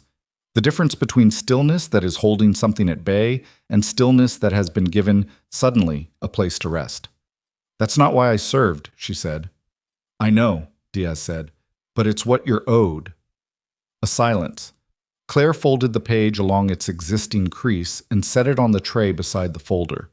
She looked at the window, at the gray morning light coming through the gap in the curtain. Yvette had quietly turned off the television at some point in the past few minutes, and the room was very still. "There's something else," Diaz said. Her tone had changed. Not dramatically. Diaz didn't do dramatic, but enough that Claire turned back from the window and looked at her. "During Bream's processing," Diaz said, "he requested to speak to his attorney, which we provided. Standard. But in the intake interview, before the attorney arrived, he said something." She paused. "He said the operation wasn't his design." Claire looked at her. "Meaning?" "Meaning Bream was the mechanism. The accreditation, the oversight, the nonprofit. He ran those. But the architecture, the original design of the scheme, the selection of facilities, the financial routing, he said that came from someone else." Diaz's voice was careful. "Someone who is not in federal custody. Someone who is not, as of this morning, in any of our files." The room was very quiet. "He named them?" Claire asked. "He gave us a partial identification," Diaz said, "a nickname used in the financial communications, and one additional detail." She looked at Claire directly. "The person who designed this operation, who recruited Bream, who identified the facilities, who built the supply chain, had a medical background. Specifically, they had worked in military trauma medicine." Something cold moved through Claire's chest, slow and specific. "And Bream said something else," Diaz continued. "He said this person knew about you. Not about the brace, not the specific accident, but about you, by name." She paused.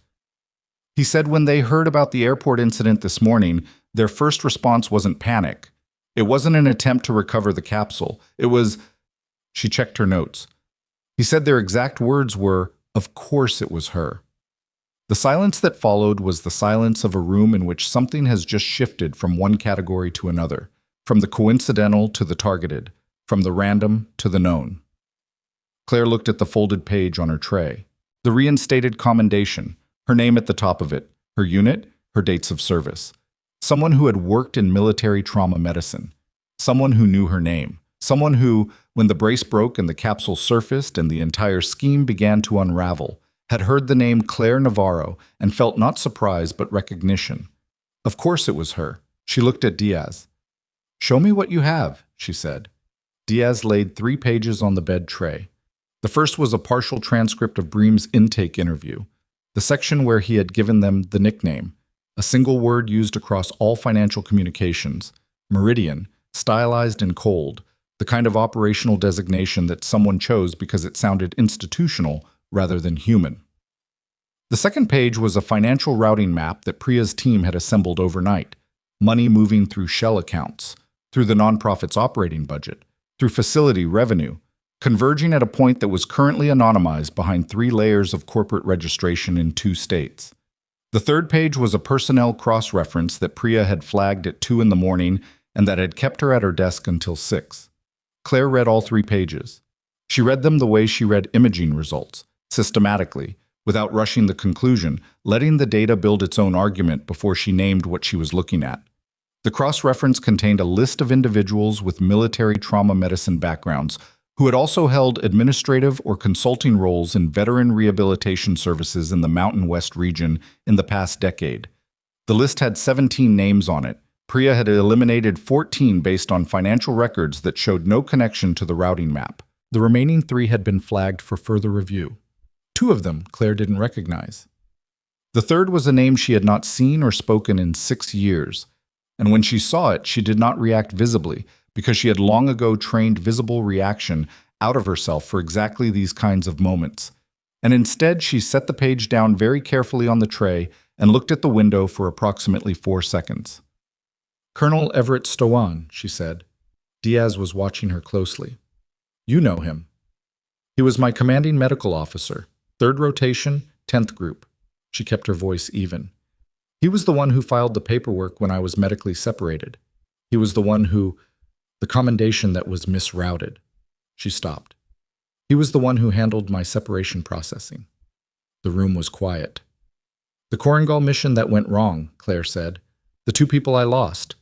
Stowan was the one who reviewed the incident report." She looked at Diaz. "I was the one who told me it wasn't my fault. He sat across a desk from me and told me it wasn't my fault." "We believe Stowan began building the framework for the scheme approximately 7 years ago," Diaz said. "He retired from active duty, took a series of consulting positions with veteran rehabilitation advocacy groups, and used those positions to identify facilities with weak oversight structures. He recruited Bream. They had a prior professional relationship through a VA advisory board, and built the accreditation shield from the inside." She paused. "The operation has been generating revenue for 6 years." 6 years, Claire said. "The first facilities came online 2 years after his retirement." Diaz's voice was measured, but there was something underneath it that was not entirely measured, and Claire recognized it as the same thing she was feeling, which was the specific, heavy anger of understanding that someone had looked at a population of people who were already vulnerable, already carrying damage from service they had chosen at significant personal cost, and had decided that vulnerability was a financial opportunity. He knew the system. He knew where the gaps were. He designed something that looked, from every external angle, like legitimate care. Claire thought about the veterans in those residential wings, sedated, billed against, erased from the accessible record. She thought about Merritt in a 12 by 14 room for 8 months, keeping his head together, waiting for one thread of the operation to surface in a place where someone would pull it. She thought about Stowan sitting across a desk from her and telling her it wasn't her fault. "Where is he?" she said. "That's the problem," Diaz said. "He's not at his registered address. He's not at any of the properties associated with his name or his known associates. His phone has been off since approximately midnight last night." She met Claire's eyes. "He knows the airport story broke. He knows about the Harlow operation, and he's been running this long enough to have planned for the possibility of exposure." "He had a plan for running," Claire said. "We think so." "He also had a plan for what to do about me specifically," Claire said.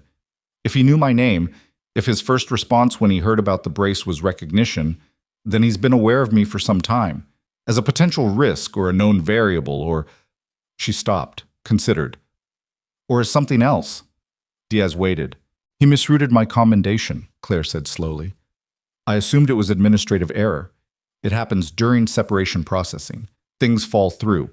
But if he was controlling my separation paperwork deliberately, and if he was already beginning to build the operation framework at that point, then..." She thought about it. "He knew I'd been attached to a SFODA team. He knew my clearance level. He knew what I'd seen and what I'd been trained to recognize." She looked at Diaz. "He buried the commendation so I'd leave service without distinction, so I'd be less credible if I ever encountered anything connected to his network." The silence that followed had a particular quality, the quality of a thing that has been suspected becoming confirmed, the specific discomfort of a shape becoming clear. "That's our assessment too," Diaz said quietly. Claire picked up the pages and stacked them neatly and handed them back to Diaz. Her hands were steady. She was aware of them being steady in the way you are aware of something you have trained rather than something that comes naturally, and she let herself be aware of it without apology. "Find him," she said. They found him 41 hours later. Not in Montana, not in Colorado, not at any of the properties or border crossings or transit hubs that federal investigators had been monitoring since the morning after the Harlow operation.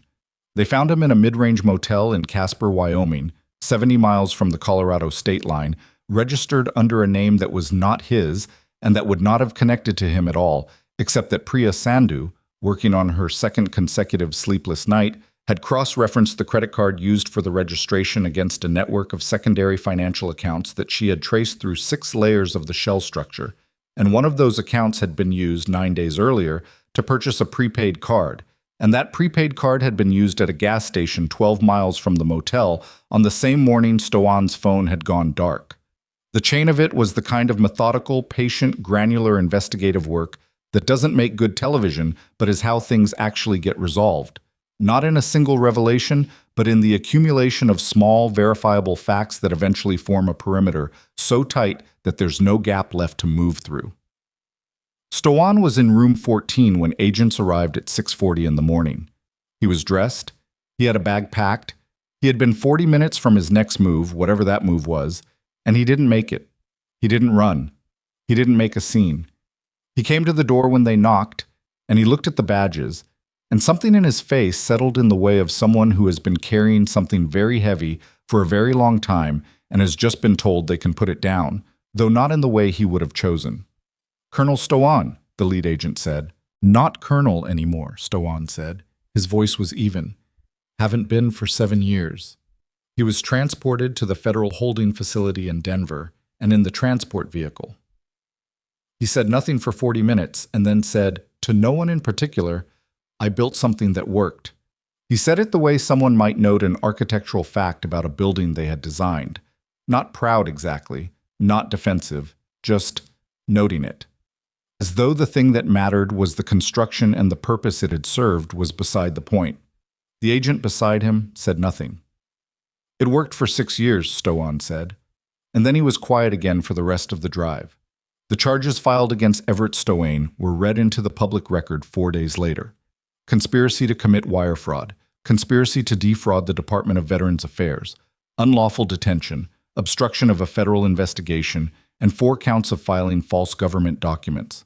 The list was long enough that the court clerk's reading of it took 11 minutes.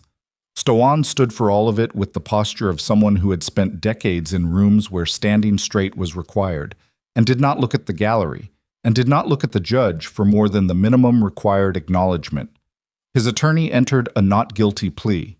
The federal prosecutor's office described the evidence as among the most thoroughly documented they had handled, which was a description that owed itself in no small part to Ren Alvarez's parallel records, and Dax Merritt's capsule, and a broken leg brace on a terminal floor in Delbrook, Montana. Hargrove, the Harlow Recovery Institute director, cooperated fully and received a reduced charge structure that still amounted to 12 years of federal exposure and the permanent revocation of his medical facility operator's license. Bream received a separate sentence after his own cooperation, 15 years, the financial ledger from his garage constituting what the prosecutor described as a handwritten confession, and was ordered to pay full restitution to the VA accounts that had been defrauded over the duration of the scheme. Dale Pritchett, the airport supervisor, was terminated from his position and referred to the State Aviation Authority for a conduct review that resulted in a formal finding against him and a 5-year prohibition on holding supervisory roles in any federally regulated transportation facility. The gate agents involved in the incident received disciplinary findings at various levels. The airline, facing the documented footage, a federal evidentiary record, and a public response that had not diminished in the weeks since the incident, settled with Claire's legal representative for an amount that was not disclosed, but that her attorney described privately as appropriate, and issued a formal public statement acknowledging that their staff's treatment of Claire Navarro had been wrong, which was not the same as adequate but was, in the specific calculus of institutional accountability, more than most people got. Gregory Falk resigned from his regional VP position 8 days after the incident. He cited personal reasons in his resignation letter, which was a choice of language that the public understood without requiring clarification. Sammy Dillard was flown, at his grandmother's insistence and the grandmother's expense, back to Delbrook 6 weeks later for a ceremony that he initially refused to attend because, As he told the journalist who interviewed him for a regional magazine piece, he had just held up his phone. His grandmother, who had raised him in the specific tradition of people who do not accept false modesty, informed him that holding up your phone at the right moment is a complete moral act, and he was going to attend the ceremony and accept the recognition and say thank you and mean it, and he did all of those things. Claire was discharged from Delbrook Regional Medical on the fourth day, on crutches, with a detailed rehab protocol that she read twice on the drive back to Vantage Cross and annotated in the margins because she was constitutionally incapable of receiving medical documentation passively. Patrice Eller met her at the hospital entrance with the expression of someone who had spent 4 days processing a significant amount of guilt and relief simultaneously and had not entirely resolved either. "The intake records," Patrice said. "I know," Claire said. "It wasn't your fault. The blank signature field should have flagged. Patrice." Claire stopped moving and looked at her. "The people who designed this spent 6 years making sure it didn't flag. That's not on you." Patrice pressed her lips together, nodded, took the crutch bag from Claire's shoulder without asking and carried it inside, which was the language she used for things she couldn't say directly, and Claire understood it and accepted it without comment. The floor greeted her in the way that medical floors greet returning colleagues, not with ceremony, because there were patients and there was always work, but with the particular warmth of people who have had 3 days to process what they'd seen on the news and who wanted to say something and mostly said it with coffee cups set near her workstation and brief, deliberate eye contact, and Deb Hartley, who had worked that floor for 19 years and was not given to sentiment, stopping beside her in the corridor and saying simply, "Good to have you back," with a weight in it that contained a great deal more than those 5 words. Claire was on medical leave for the duration of her recovery. She spent it in part answering questions from federal investigators, from the DOJ Public Integrity Team, from the Congressional Oversight staff who were using the Stowan case as the basis for a broader review of VA accreditation procedures. She answered all of them with the same precision she applied to everything, factually, completely, without embellishment. And when they asked questions about her service history, she answered those too, without the omission that had been her habit for 4 years. She had decided to stop omitting it. Not because the airport had changed her, she was skeptical of the narrative that a single dramatic event restructures a person from the outside in, because that was not how people actually worked. She had changed gradually, in the way things actually change, over 4 years of nursing, and before that 3 years of service, and before that a childhood that had taught her, through specific and imperfect means, that the world did not make room for people who waited for it to. The airport had not changed her. The airport had simply been the moment when what she was became visible to a large number of people at once. That was different from change. But it wasn't nothing. Dax Merritt was discharged from the hospital in Missoula after 3 weeks, his arm properly set, his weight partially restored, his affect, by Rourke's account, delivered to Claire via a phone call that had, this time, a reliable connection, somewhere in the territory of functional, working on it. He had been recommended for a commendation through his chain of command, which he had accepted with less argument than Claire expected when Rourke told her, and Rourke said that was mostly because Merritt had decided early in his recovery that he was going to put his energy toward the things that could move forward and not the things that couldn't be changed, and that the commendation fell into the forward category. She understood that completely. Ren Alvarez, the physician who had kept parallel records for 3 months and stayed inside the Harlow Institute when leaving would have been easier, lost her position at the facility when it was closed, but gained, in the weeks that followed, a formal recognition from the state medical board and a position at a legitimate veteran rehabilitation center in Billings that had contacted her directly after her role in the investigation became public. She took the job. It paid less than the Harlow position had. She told the journalist who asked her about that discrepancy that the math had never been about the salary, which was the truest thing anyone said publicly about any of this, and the line that got quoted most often. 5 months after the incident at Delbrook Regional Airport, the Veterans Accessible Medical Initiative was formally established through a partnership between 3 regional hospital networks, the Montana and Colorado State Health Departments, and a federal grant administered through the VA reform program that had been created, in part, as a direct legislative response to the Stowan case. The initiative had 2 primary functions: the training of healthcare workers in accessible care protocols for veteran patients, with specific emphasis on disability accommodation and patient autonomy, and the auditing and verification of medical equipment supply chains serving veteran populations in the Mountain West region. Claire was named its director. She did not campaign for the position. She was asked by the committee that had been assembled to design the initiative whether she would consider it, and she said she would consider it, and she spent 2 weeks considering it with the same methodical care she applied to everything, and then she said yes.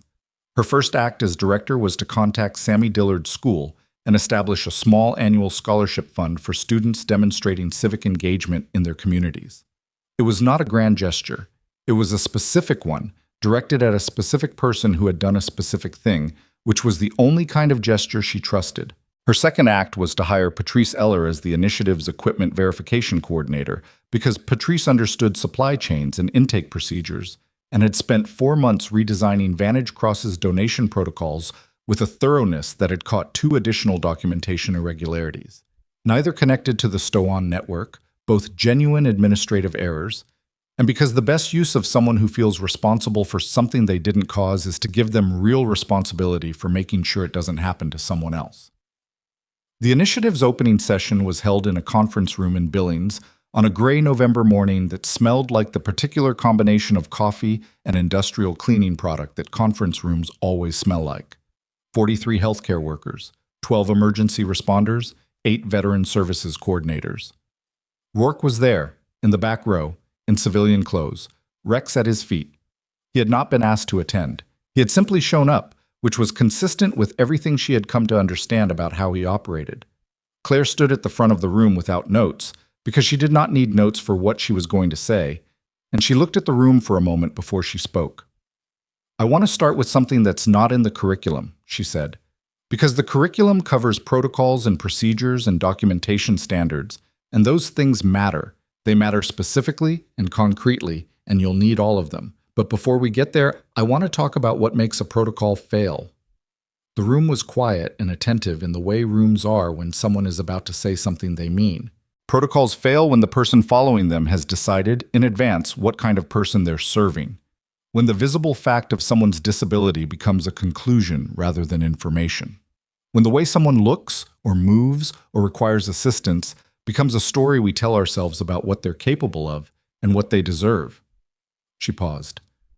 "I've been in rooms where I was the most medically qualified person present, and I've been managed out of those rooms by people who looked at a leg brace and decided the conversation was over. That's not a personal grievance. That's a systems failure. And systems failures have consequences that go a long way from the room where they start." She let that sit. "The veterans you're going to serve came from situations most of us will never understand, carrying damage. Most of us will never fully map, navigating systems that were designed for people who are, by definition, not them. They are not their injuries. They are not their accommodations. They are not a liability flag on a boarding pass." She looked at the room. "Your job, our job, is to see the whole person first and the protocol second, in that order, always in that order. Afterward, people ask questions, good ones, specific ones about supply chain verification and intake documentation and trauma-informed care approaches, and the legislative implications of the VA reform program, and she answered all of them, and the session ran 40 minutes over schedule because there was more to say than the allocated time had assumed, which was, in her experience, how useful conversations always worked. Rourke waited until the room had mostly cleared. He came to the front with Rex and stood there while she packed up the materials she hadn't used, and neither of them said anything for a moment, and then he said, "That was good." "It was a start," she said. "Merritt watched the live stream," he said. "He texted me during your opening." She looked up. "What did he say?" Rourke's expression did something brief and complicated. He said, quote, "She sounds like someone who's done this before." She laughed, a real one, short and unguarded, the kind that happens before you decide whether to let it. It was, she thought, the right way to receive that. She thought about the terminal floor, the polished surface of it, the fluorescent light, the sound of engines somewhere beyond the wall. She thought about the specific, deliberate stillness she had found in that moment. Not the stillness of someone who had given up, but the stillness of someone who had made a decision. Document. Wait. Trust the truth.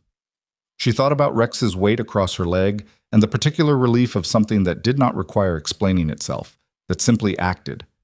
She thought about Stoan standing in a courtroom while 11 minutes of charges were read aloud, and Hargrove cooperating, and Bream's ledger sitting in an evidence locker with his own handwriting in 2 neat columns, and 14 veterans transferred out of residential wings in a facility that no longer existed, and 27 more in the process of being found and documented and returned to the record.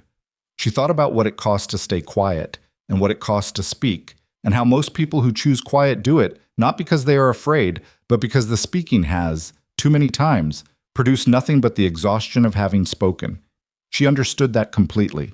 She had made that calculation herself for years, in the specific way of people who have learned that their version of events is not automatically the version that gets believed. The difference, the thing that had actually changed, was not that the world had become suddenly willing to believe her. The world had seen a video and responded to a video, and that was real, and it mattered. And it was also not the foundation she intended to build on, because viral footage was temporary and accountability built on visibility alone was fragile. The foundation was the work, the protocols, the training, the 43 healthcare workers in a conference room in Billings who would go back to their facilities and change specific procedures that would protect specific people who would never know Claire Navarro's name or the story of how she ended up on a terminal floor. That was the part that lasted. She zipped her bag and picked up her crutches.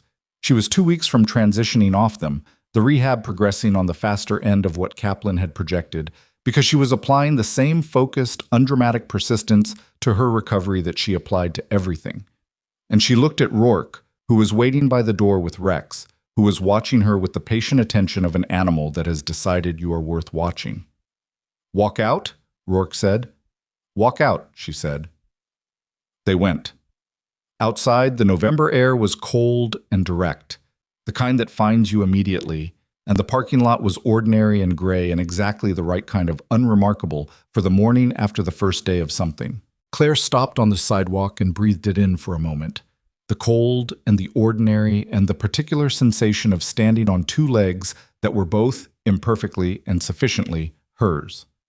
There is something that happens to people who survive being dismissed, not once, but structurally, repeatedly, as a condition of how the world has decided to read them. One of 2 things happens. Either the dismissal becomes the story they tell about themselves, the central fact around which everything else organizes, or it becomes the thing they know about the world that most people don't, a form of information, hard-won and precise, that they carry forward into every room they enter. Claire Navarro had never been interested in the first option.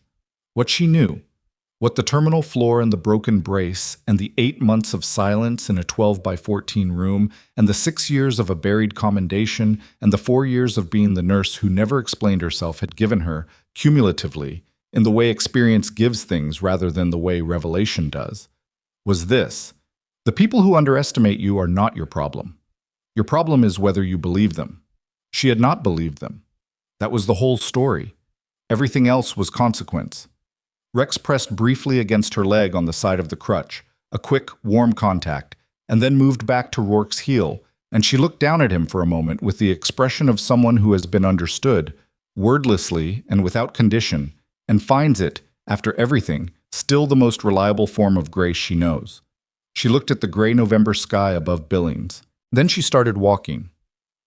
Claire was discharged from Delbrook Regional Medical on the 4th day, on crutches, with a detailed rehab protocol that she read twice on the drive back to Vantage Cross, and annotated in the margins because she was constitutionally incapable of receiving medical documentation passively. Patrice Eller met her at the hospital entrance with the expression of someone who had spent 4 days processing a significant amount of guilt and relief simultaneously and had not entirely resolved either. "The intake records," Patrice said. "I know," Claire said. "It wasn't your fault. The blank signature field should have flagged." "Patrice." Claire stopped moving and looked at her. "The people who designed this spent 6 years making sure it didn't flag. That's not on you." Patrice pressed her lips together, nodded, took the crutch bag from Claire's shoulder without asking and carried it inside, which was the language she used for things she couldn't say directly, and Claire understood it and accepted it without comment. The floor greeted her in the way that medical floors greet returning colleagues, Not with ceremony, because there were patients and there was always work, but with the particular warmth of people who have had 3 days to process what they'd seen on the news and who wanted to say something and mostly said it with coffee cups set near her workstation and brief, deliberate eye contact. And Deb Hartley, who had worked that floor for 19 years and was not given to sentiment, stopping beside her in the corridor and saying simply, "Good to have you back," with a weight in it that contained a great deal more than those 5 words.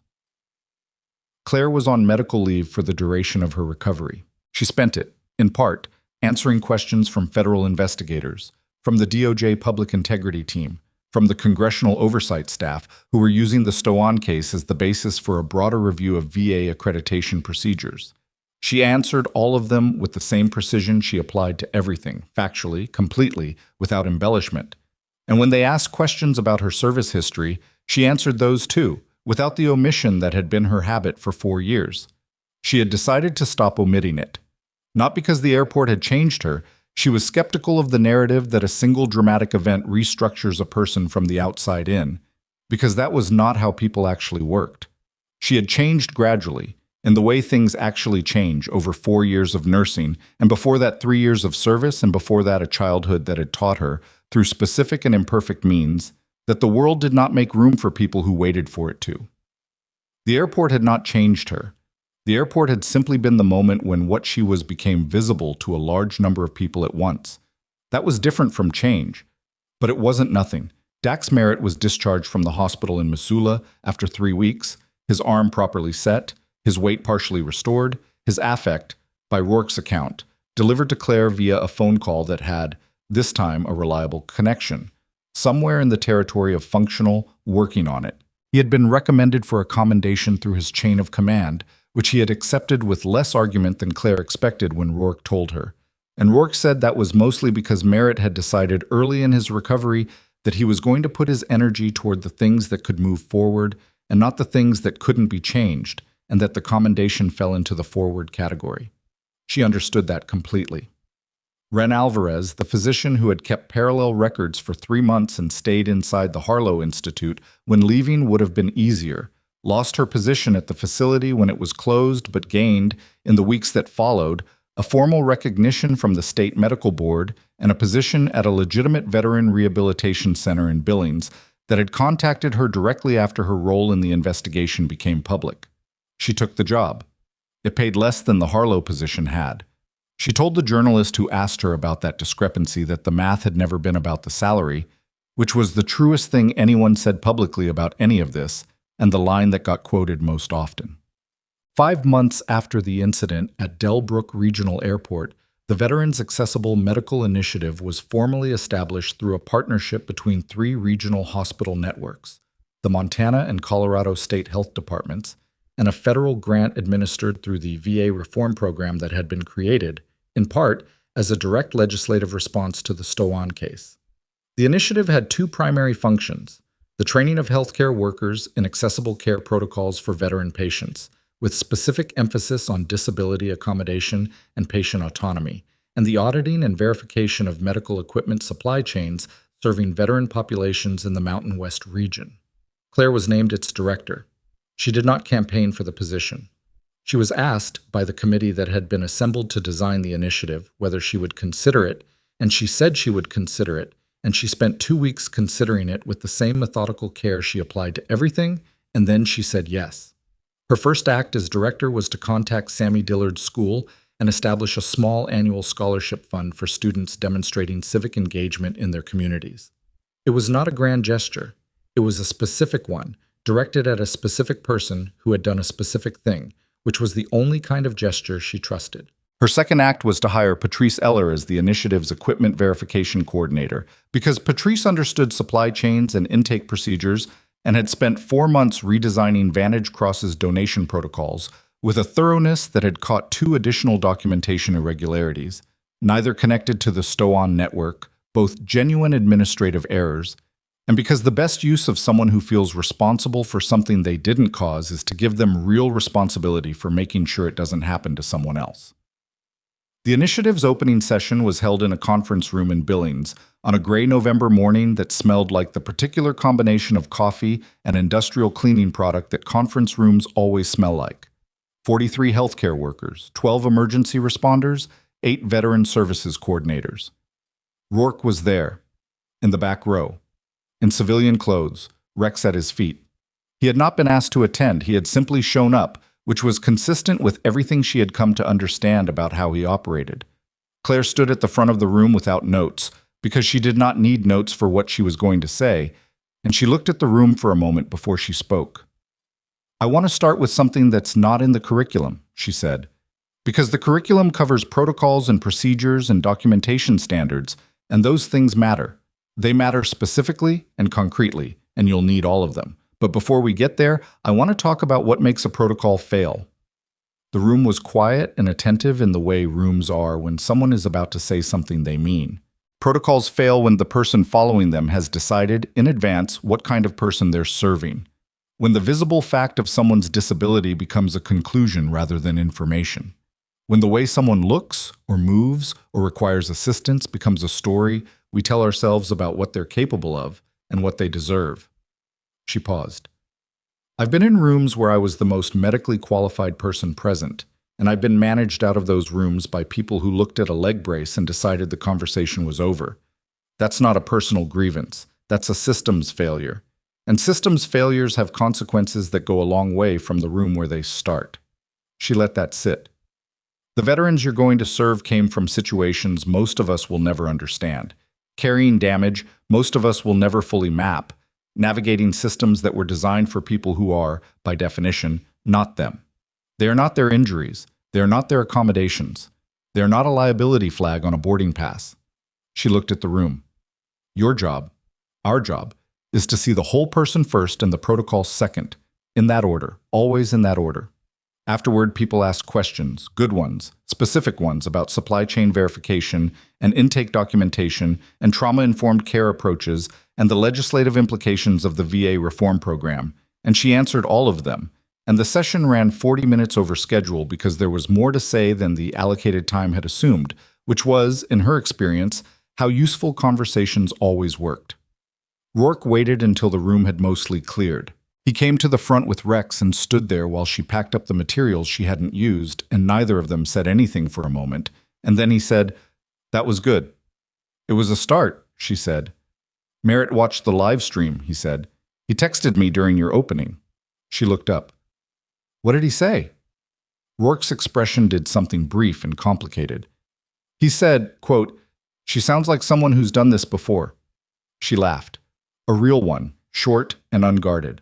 The kind that happens before you decide whether to let it. It was, she thought, the right way to receive that. She thought about the terminal floor, the polished surface of it, the fluorescent light, the sound of engines somewhere beyond the wall. She thought about the specific, deliberate stillness she had found in that moment. Not the stillness of someone who had given up, but the stillness of someone who had made a decision. Document. Wait. Trust the truth. She thought about Rex's weight across her leg, and the particular relief of something that did not require explaining itself, that simply acted.